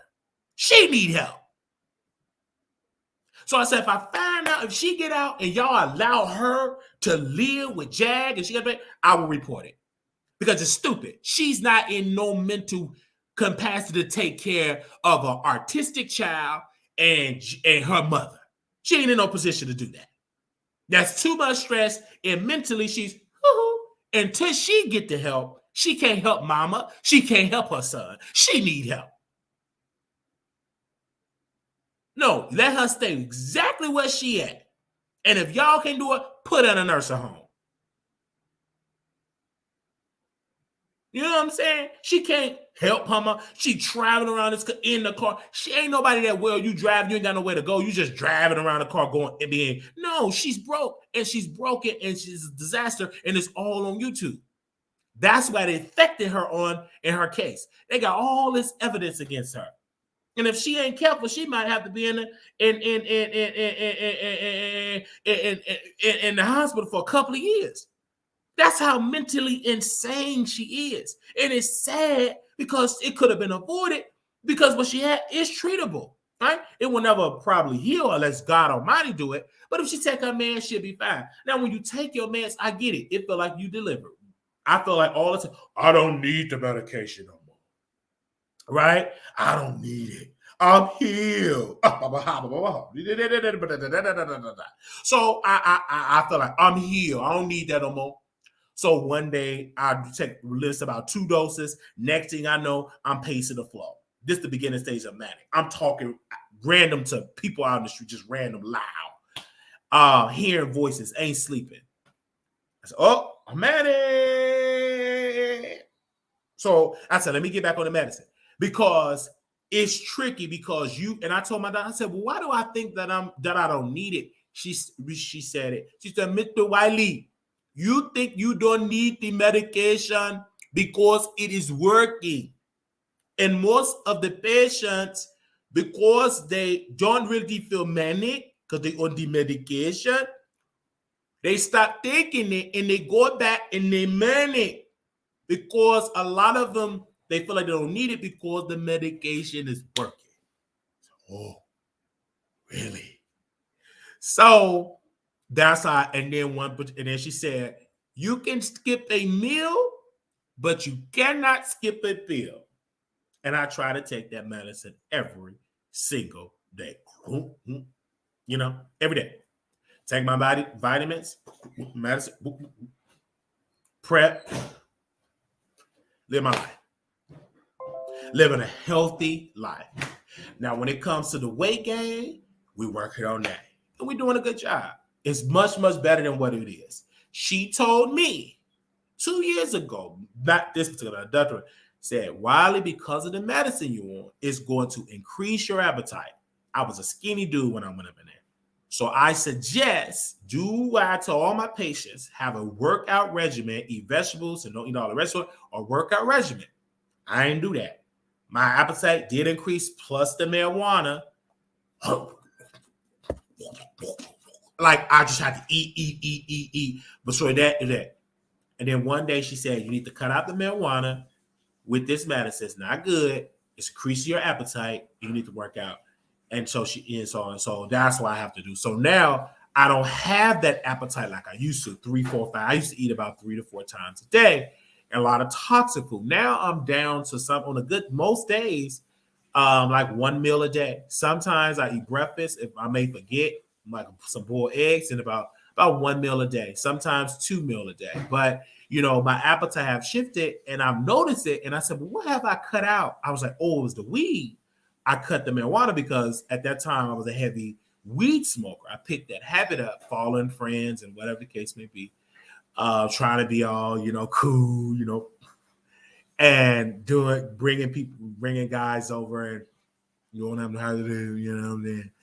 And I was smoking about 3 or 4 blunts a day, and it increased my appetite. And so about 3-4 blunts a day, about 3-4 blunts, sometimes 5 blunts a day. And so I had a buddy, and so that's why I said, okay, I cut it out. And ever since I cut it out, I've gotten better. So now I've been in Chicago almost 2 weeks, didn't smoke a blunt. Going on 3 weeks now. I actually been on almost a month of no blunt smoking, right? And everything. Like my sister, because it's so legal in Chicago, I went over there to my friend. We were outside. We went to area with friends, and she said, "You want to smoke out here?" I told them, "No, I don't do that anymore. Don't drink, don't smoke anything." We trying to cut out the sodas. So we cut that down, and we do about 1 soda a day. We try to eliminate that. But I know for a sense, when I was talking to my doctor, I said I have to wean myself off of it. So we're definitely weaning ourselves in more water intake. So we're doing that as well, more walking as well. So yeah, we get it together. Most people don't understand mental disorder. They think the person is mentally stable because they aren't able to speak in complete sentences. Thank God you feel well. Yes, we feel well. We're doing well. We're doing well. And we're having a good time. That is what it is. So we thank y'all so very much for tuning in to the Wiley Show on this lovely, lovely morning. Thank y'all so very much. This has been a great show. I love all my producers. You have showed us love. God bless you. This is a day that the Lord has made, so let us rejoice and be glad in it. This has surely been a good day. Most people don't understand mental disorder. They think the person is mentally stable because they are able to speak in complete sentences. Yes. And you don't understand that. That's why it's important to educate yourself about mental illness. And I highly suggest you, for bipolar, go and Google this homework. I want to do this really quickly. Google this. Type in YouTube, Jennifer Lewis, Oprah Winfrey interview. Give me a second. I need y'all to type this in your YouTube. Jennifer Lewis, Oprah Winfrey interview. I'm trying to find the HD copy. It's kind of old. They recorded it. Listen to what she say in that interview. Then you will have a clear understanding of being manic. I'm going to say it again. I need you all to go and Google on YouTube, Jennifer Lewis, Oprah Winfrey interview, and listen to what she has to say. Listen. And that will give you a clear understanding what is manic is, what is being manic. I can only speak about bipolar. I can't speak about nobody else's type, whatever. I can speak about bipolar. Go and listen, because she said something in that interview about the nail salon. She said, I was in a nail salon and some told me to destroy she knocked over the nail stuff in the salon. That reminded me of the library situation. Then she said she was manic. She saw, oh, this is a beautiful house. I'll take it. Randomly just bought a house. When you're manic, severely manic, you waste and spend money on whatever. You just spend. I've done that. Got multiple apartments in my name. It's easy to use people when they're severely manic.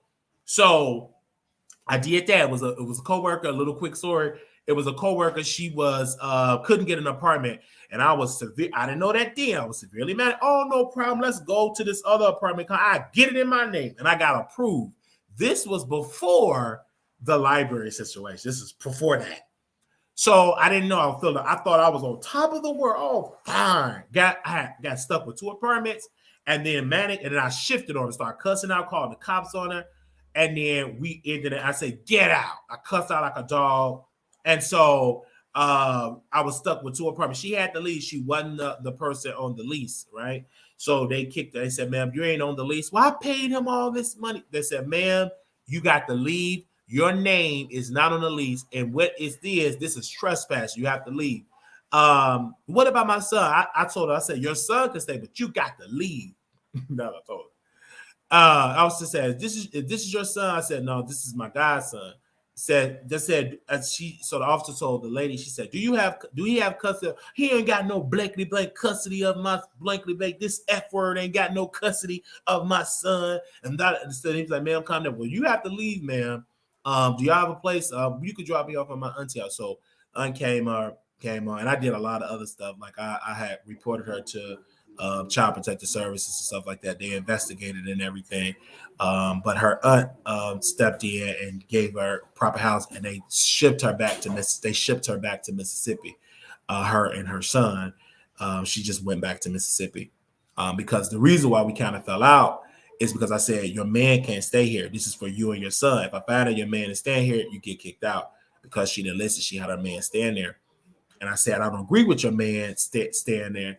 And so I said he got the lead. I said, why you can't tell me who to have him? I said I'm on the lease. He cannot stay here because last time he was here, y'all got evicted. He started doing weird stuff. You called the cop, and y'all remember you got evicted. He said, "Yeah, but it ain't gonna happen this while I'm in love." I said, "Well, he could. If you so in love, why he could get no apartment in his name? All because he got all these evictions, and because he's a felony. He have a felony on his record. He can't get an apartment." I said, "Well, he can't stay here now with your son and stuff like that because when I took her son to school, he was afraid of him because he was aggressive. I don't know if he's in it, but he did say he's scared of the man." I said, "Did you ever hear?" He said he's aggressive.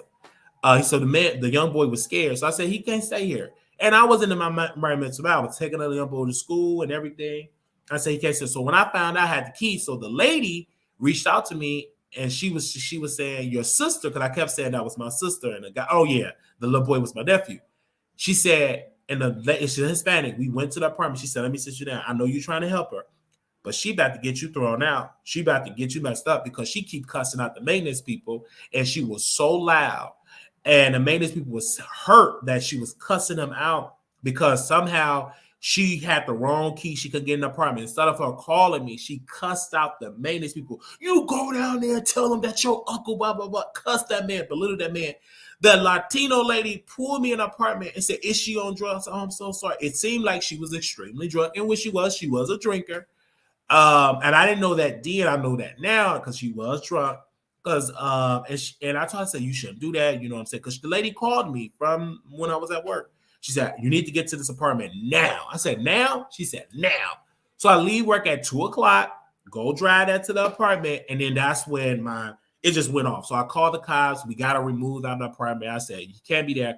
So the lady brought her man. She found out my other address because I had 2 apartments. She went to my other apartment. He was banging on the door because I stayed at the other apartment that she had to leave. And so he went to the other one. They was looking for me because her man wanted to just take me out. So he was banging on the door. Boom, boom, boom, boom. And I saw my roommate that was there. I said, don't answer the door because he was my roommate from Twitter. I just let him move in. We were sleeping together, right? Let me tell you how weird this was, right? So I said, don't answer that door. So he didn't answer the door. He was like, boom, boom, boom, boom. He didn't answer the door. So he left before the cops came on the scene. He did that. And then while they was doing that, all her stuff, her air mattress, her boxes, her children's stuff, I put it outside the door. I got a locksmith that night, and they came and changed the locks. I did all of that. And then she came and got her items and everything like that. And he kept threatening my phone and stuff like that. And then I told him, I said, if I get one more threatening message from you, sir, I said, I will call the cops on you. And so he stopped. He just went away. And then once she moved back to Mississippi. I no longer have her information. I don't even remember her name. I don't remember anything. I don't remember her name. It's been that long. It's been almost 6 years, almost 5-6 years ago.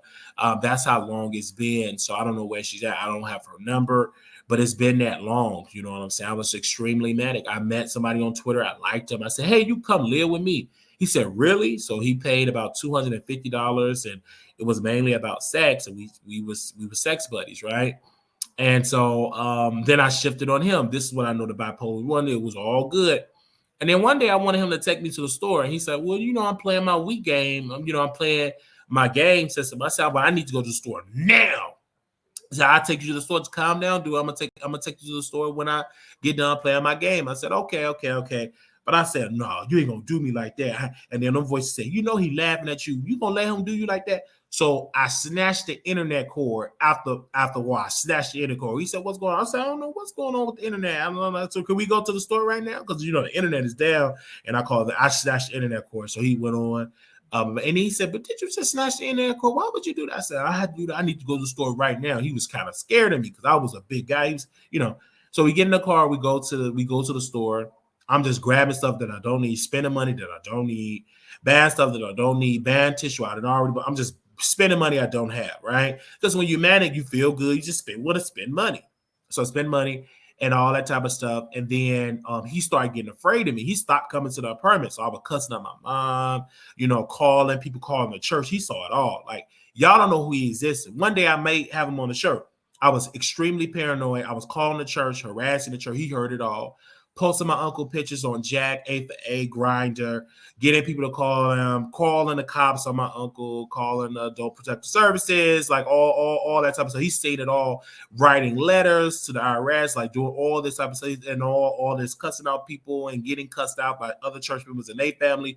He got severely scared. He said, "Why you cuss your mama out like that?" and stuff like that. And he just stopped coming. And he said, "I'm scared. Like you always." He said, why you don't sleep?" And I never sleep. I'm always up, pacing the floor, lights on, music on, TV on. Someday I want the music on. Someday I want the TV on. I'm waking him up, want to have conversation. He never could sleep, never was peaceful. So he never could get an apartment because he had an apartment in Louisiana. So one particular day he was able to get his apartment. He got that clear. He was able to get his apartment. And he said, "Well, I need 2 days to move." And so the day came, and I wanted him to move because I already replaced him with a new roommate from Craigslist, and they ready to move in. So I said, "You got to go." He said, "I'm gonna go when I wake up." And I said, "Okay." So I started playing the music super, super loud, making noises, singing really loud when he was there. I just got a chair. He was sleeping on the air mattress in the apartment, and I just sat there. And I was just singing really, really loud gospel music.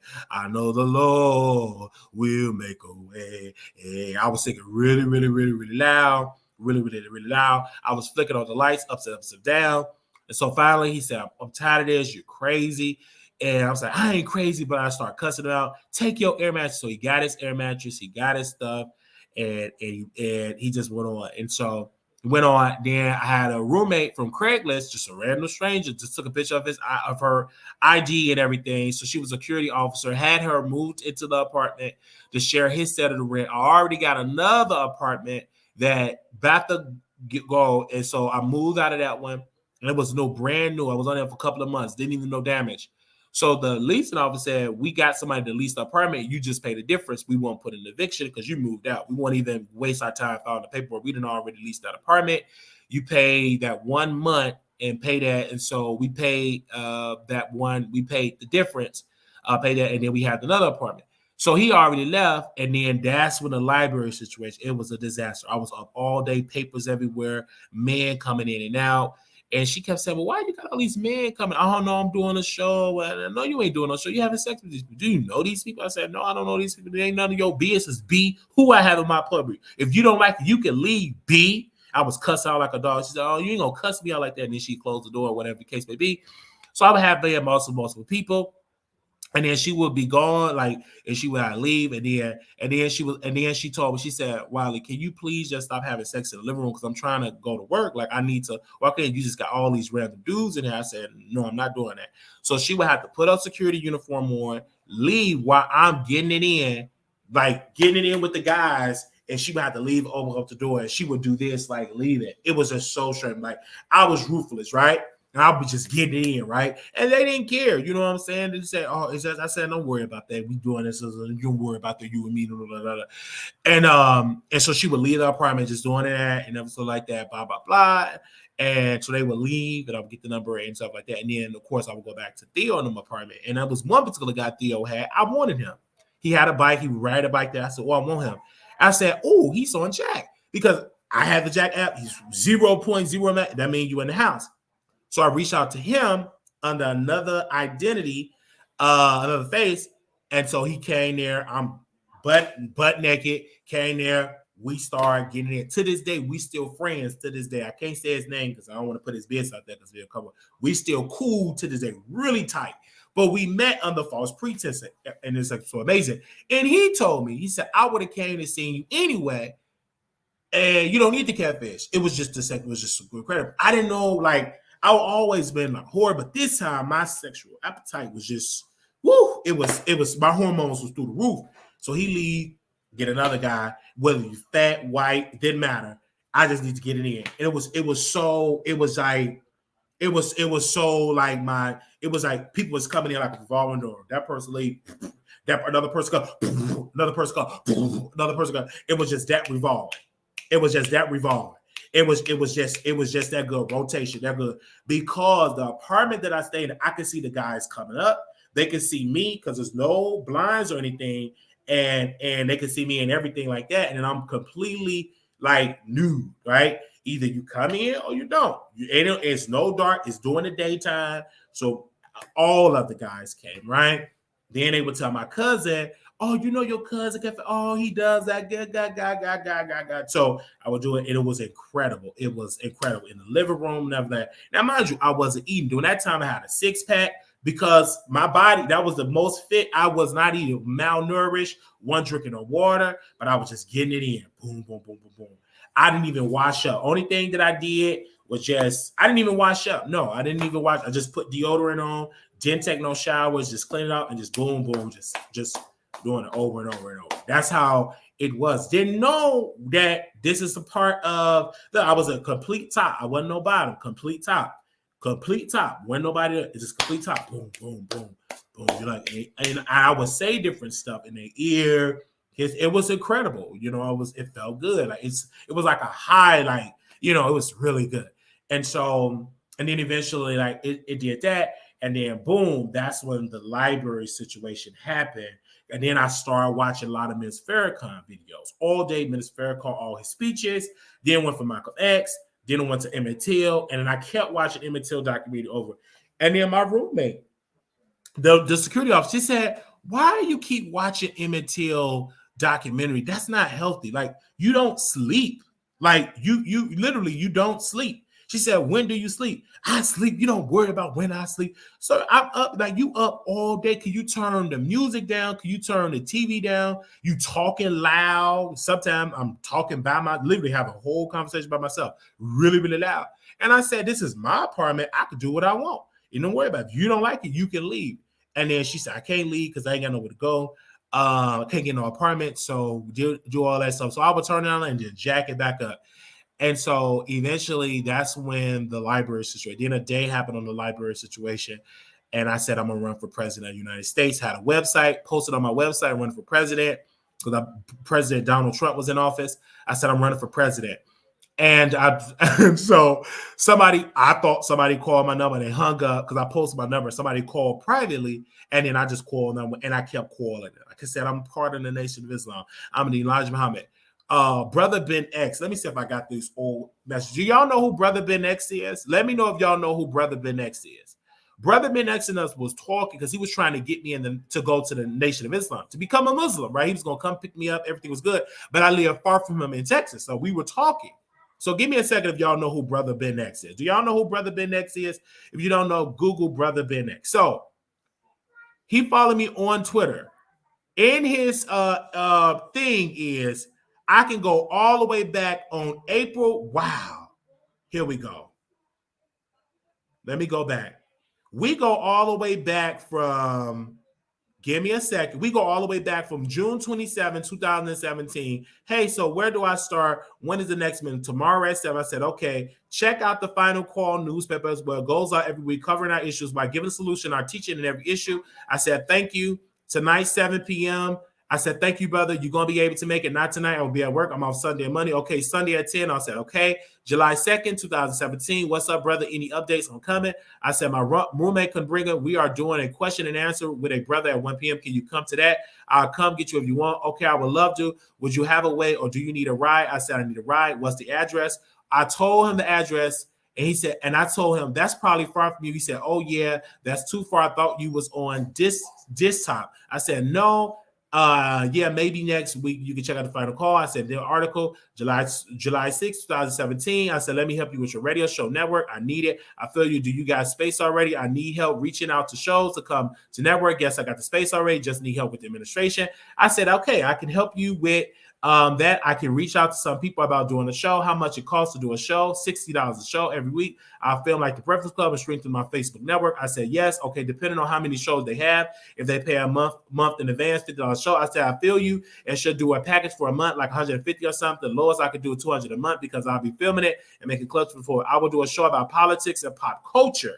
July 7th, 2017. Study group tonight at 7:30. Been next to me. I said, okay. I'm going to be able to make it. I'm at work now. July 18th, 2017. I told him hi. He said, yes. I said, keep up the good work. And he said, praise be to God. I said, yes, sir. I have a car, so I will be able to attend a meeting. I said, great tomorrow. What time, bro? 7.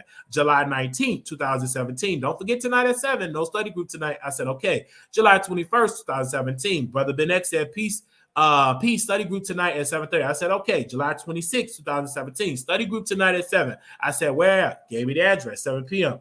July 28th, 2017. Brother Manex, study group tonight at 7:30. Same address is still interested. March 13th, 2018. I would love to come to the study group tomorrow. Is it a way you can pick me up? I can take the train to you. I suggest coming on Friday, 7:30. Yes, if time permits. I said, okay, Friday I will come. April 5th. This is when this is about the shift. April 5th, 2018. I sent him this message. I said, I need a lawyer fast. I said the church address, the church name, members is threatening to off me, and I'm afraid to go to work. Please investigate the case. I give him the case number of the order of protection, right? Ben X said, I don't know any lawyers, but I can interview and see if any of my followers are lawyers and can help. Do you have this on film? Any evidence? I said, yeah, at my apartment. I said, call me. What is this video I sent him? Let me see. Oh, yes, I sent him a video of me interviewing Mother Price. I sent him the order of protection information. I sent him my pastor, to my uncle picture. I sent, and this is when April 6, 2018, this is the manic. This is when I sent him this message. I said, quote, I, Marquise Wiley, would beat Donald Trump in 2020. Mind you, you got to be 35 to run for president. And I'm only 27 years old. When it's I'm literally 27 years old. I didn't turn 28 until November 11, 2018. So I'm 27. I'm nowhere near close to run for president at that time. So I sent Brother Ben X this, quote, I, Marquise Wiley, will beat Donald J. Trump in 2020. I, Marquise Wiley, is ready to be to be your next president of the United States of America. I, Marquise Wiley, is ready to do for the American people. I, Marquise Wiley, is ready to free American people. I, Marquise Wiley, is so tired of Donald J. Trump. I, Marquise Wiley, will not be going against Donald Trump. I, Marquise Wiley, will be going against Donald Trump.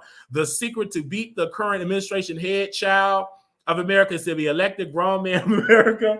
The grown man in America. I, Marquise Wiley, on November 3rd, 2020. I, Marquise Wiley, will be honored to be elected as your new president, Marquise L. Wiley, because I, Marquise L. Wiley, can't go through another 4 years of Donald Trump. Wait a minute. Hashtag Wiley 2020. Hashtag the Poor People Party. The Poor People Party. I said, call me, say yes. No text allowed. I sent him a screenshot of Jack. I said, see, I love them. And then I said, and then I sent another message. Child, this is funny. I haven't seen this message in years. I said, you met them in Little Faircount, Chicago. You gave him a huge, this Chicago young man that live on 6531 South Justine. I got a case number at church is trying to off me. Call me. They think I'm going to share some information. I said, call me. Yes. System the number 46. No text allowed. System my number. No text allowed. I sent that to him about 15 times. That particular day, I believe that happened on a library situation. I remember texting on April 6, 2018, sent about 50 texts. And then on July 25th, 2019, after that, I asked if he started going, and there was no communication. So clearly, I just went, so he stopped talking to me. I lost my dad. I literally, he didn't even block me. I think he understood. And then when we were in my clothes, I gotta go, y'all. In my clothes, hold on, y'all. In my clothes. So when I went to the hospital, I went to the police. I kept putting the nation. They said, "What is your religion?" I put the Nation of Islam information, their address, their phone number, and everything. And then I called the Nation of Islam from the hospital. And it was, I forgot the brother name. He said, brother, he said, is everything okay? I said, yes, sir. I need to talk to somebody. He said, brother, just do right. You know what I'm saying? Call back when you get out and come and get, come to speak to the, come to the study group. I said, yes. I said, I try to come to these people. He said, brother, don't worry about it. I'm going to pray to Allah that Allah guide you in this and pray to help you. Right. I said, thank you, sir. Thank you so very much. So I told her that I'm part of the nation. I know Minister Farrakhan. I know the Nation of Islam. I'm a faithful member. I put that all in the hospital record. So when you get my hospital record, it's all about the nation. It's about the Minister Farrakhan, about how I love him. He's a great guy. And all of it is in my record. I'm so paranoid. I really thought that I was this faithful member of the Nation of Islam, that I was this faithful member of the Honorable Elijah Muhammad. I even told them people that I was one of the close brothers. I got converted to the Nation of Islam because of Malcolm X. Now, mind you, I was born in 1990. Malcolm X wasn't even living when I was born. So I was spending all in there because I was reading all this material and I was getting all this knowledge and I was weird. I checked out of reality. I said, oh yeah, it was Malcolm X. He converted me. I was in New York. He converted me into the nation. I was like, it's all in the hospital records. And pretty much the doctor said, severe paranoia, severe psychosis. He's not thinking clearly. I believe one doctor said he have tapped out of society. Somebody word. He have literally tapped out of society. So clearly I was not in my right mind. So I used to say he was my play daddy until I researched it. And then I said, I just keep hearing that. And well, you blessed, you could have been harmed, but you were blessed. I was blessed. So I put that all in there. Just a little sad story. Thank y'all so very much. Little black boy, you beautiful. Little black girl, I go on and on and on talk about the story, but I never shared that piece because I forgot about it. But when it was reminded about that, and I forgot all about that. But yes, sir. But yes, ma'am. So that's what I was going through. I said, I ain't gonna lie. I used to say he was yeah. So I used to say that a lot. I used to sound like that. He said, why do you sound? I used to mimic my voice like about Miss Farrakhan. And that to this day, because I have to go, I have somewhere to go. To this day, I still wear bow ties. Because to this day, I still love the Nation of Islam. I still love it. To this day, I love the teaching. Anything the minister does, like say on there, I still do that as well. I love it. I even call myself praying, getting down, praying like this. So all that I really just love. I'm just fascinated with the Nation of Islam.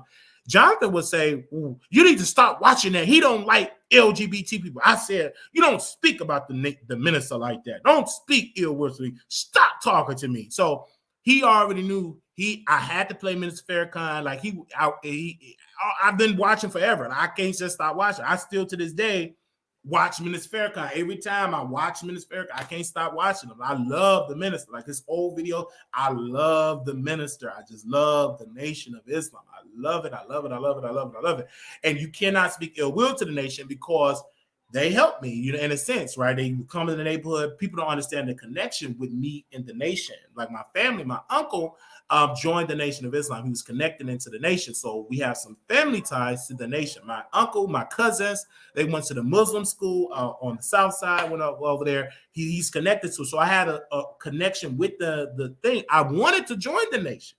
But my uncle told me not to join. He said, you cannot join the Nation of Islam. I said, sir, why I can't join? I really love what they're doing for black people. No. My uncle told me, he said, Minister Farrakhan, he on his way to hell. He served an idol God.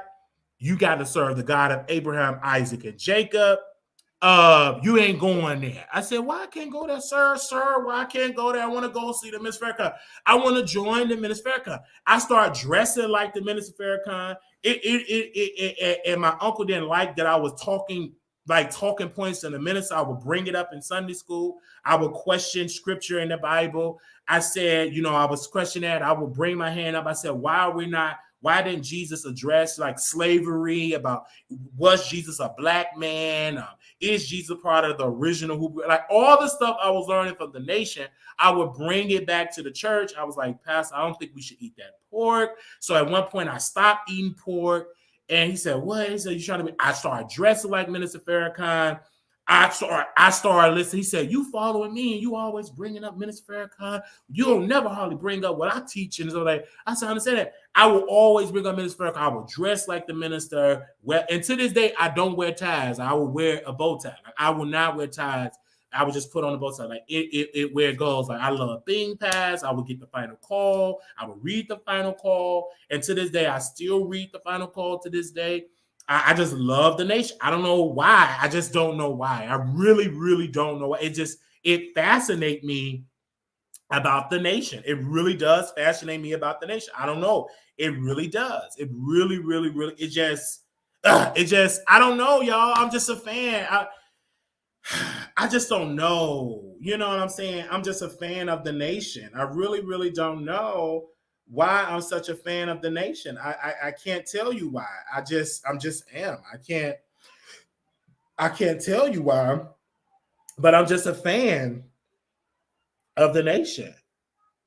You know what I'm saying? I can't even tell you why. Why is I'm such a fan of the nation? But I am. I really, really am. When it comes to that, I am a fan.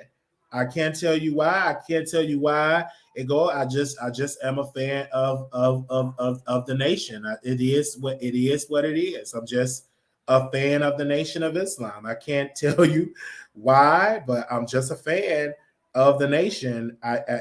People always say, "Why are you a fan of the nation?" I'm just a fan of the Nation of Islam. It is a quick way to keep being a fan. I can't stop being. I can't turn it off. Like I still to this day, I watch Mr. I just watched his birthday celebration, and I will go. I'm just fascinated with it every day. I can hear the Nate. I will play his teaching, and I will go to sleep to it. I will watch Malcolm X. I started with Malcolm X, and that's what made me so fascinated. Because one day I was in high school, I read the autobiography of Malcolm X, as it told to Alex Haley. Right, I read that, and I was just been fascinated. And the nation was there. They were in my neighborhood. Minister Farrakhan was in my neighborhood. They would talk to us. Like they were always in my neighborhood, Inglewood. So I've always been fascinated with the Nation of Islam. I've never visited, but I've always been fascinated. I would watch so much of his teaching, and I was just always fascinated with it. Right? It is what it is. He just turned 90 years old, and I just been fascinated with it. I just can't stop being fascinated with it. I will watch. I have to watch on Sundays. I have to watch when they do their national when they do the national thing, their national convention. I have to watch that as well. I have to watch all of that. I just you know what I'm saying? I just have to do it, man. I just love it. I can't tell you why. I don't know why I love it. It's just always, and I can't turn it off. You know what I'm saying? I love it. Okay. He looked good for his age. So I just love the minister. I like one of the minister. Oh my gosh, what is his name? He out of Indiana. What is his name? What is that minister name? Brother Man X. I became a fan of him because he was young and all that. But give me a second. I'm trying to find out minister. What is his name? He's a young minister. Minister. I can't think of his name. Gosh. He did an interview on Vlad. Let me see if I can find Nuri Muhammad. Minister Nuri Muhammad. I'm a fan of him. I love Brother Nuri Muhammad. Like, I just became a fan. I've read How to Eat to Live. I got other books that I'm reading about in the nation. I just fascinated. Brother Rizla, Brother Rizza, I wish for him. We had Minister Jesse Muhammad. He's no longer go back Jesse Muhammad. He go by something else, but he was on my radio show. So I've always been connected to the nation. I've always been connected to. I'm not a registered member. I don't want people to think I'm a registered member, so y'all can call and like how y'all do, like y'all did when I was a True Church member, call them. I'm not a registered member. I'm not a member of True Church Homeless. I'm not there. So y'all can stop reaching out to the church telling them all that, because I'm not a member there, nor I'm a registered member with the Nation of Islam, right? So don't even waste your emails or your phone calls. Be wasting your time. I'm not a member of True Church, nor I'm a member of that way. All right. Thank y'all so very much, because my nieces and them is up. They're going to be back on all that noise. I will talk to y'all soon. God bless you, little black boy. You're beautiful. Little black girl, you're enough. If you want to donate to the show, $sign Marquise Wiley 28. We'll be back tonight. God bless you and thank you. Peace be upon them. Assalamu alaikum. God bless you. Peace be upon him. All right. Thank you. Bye, y'all.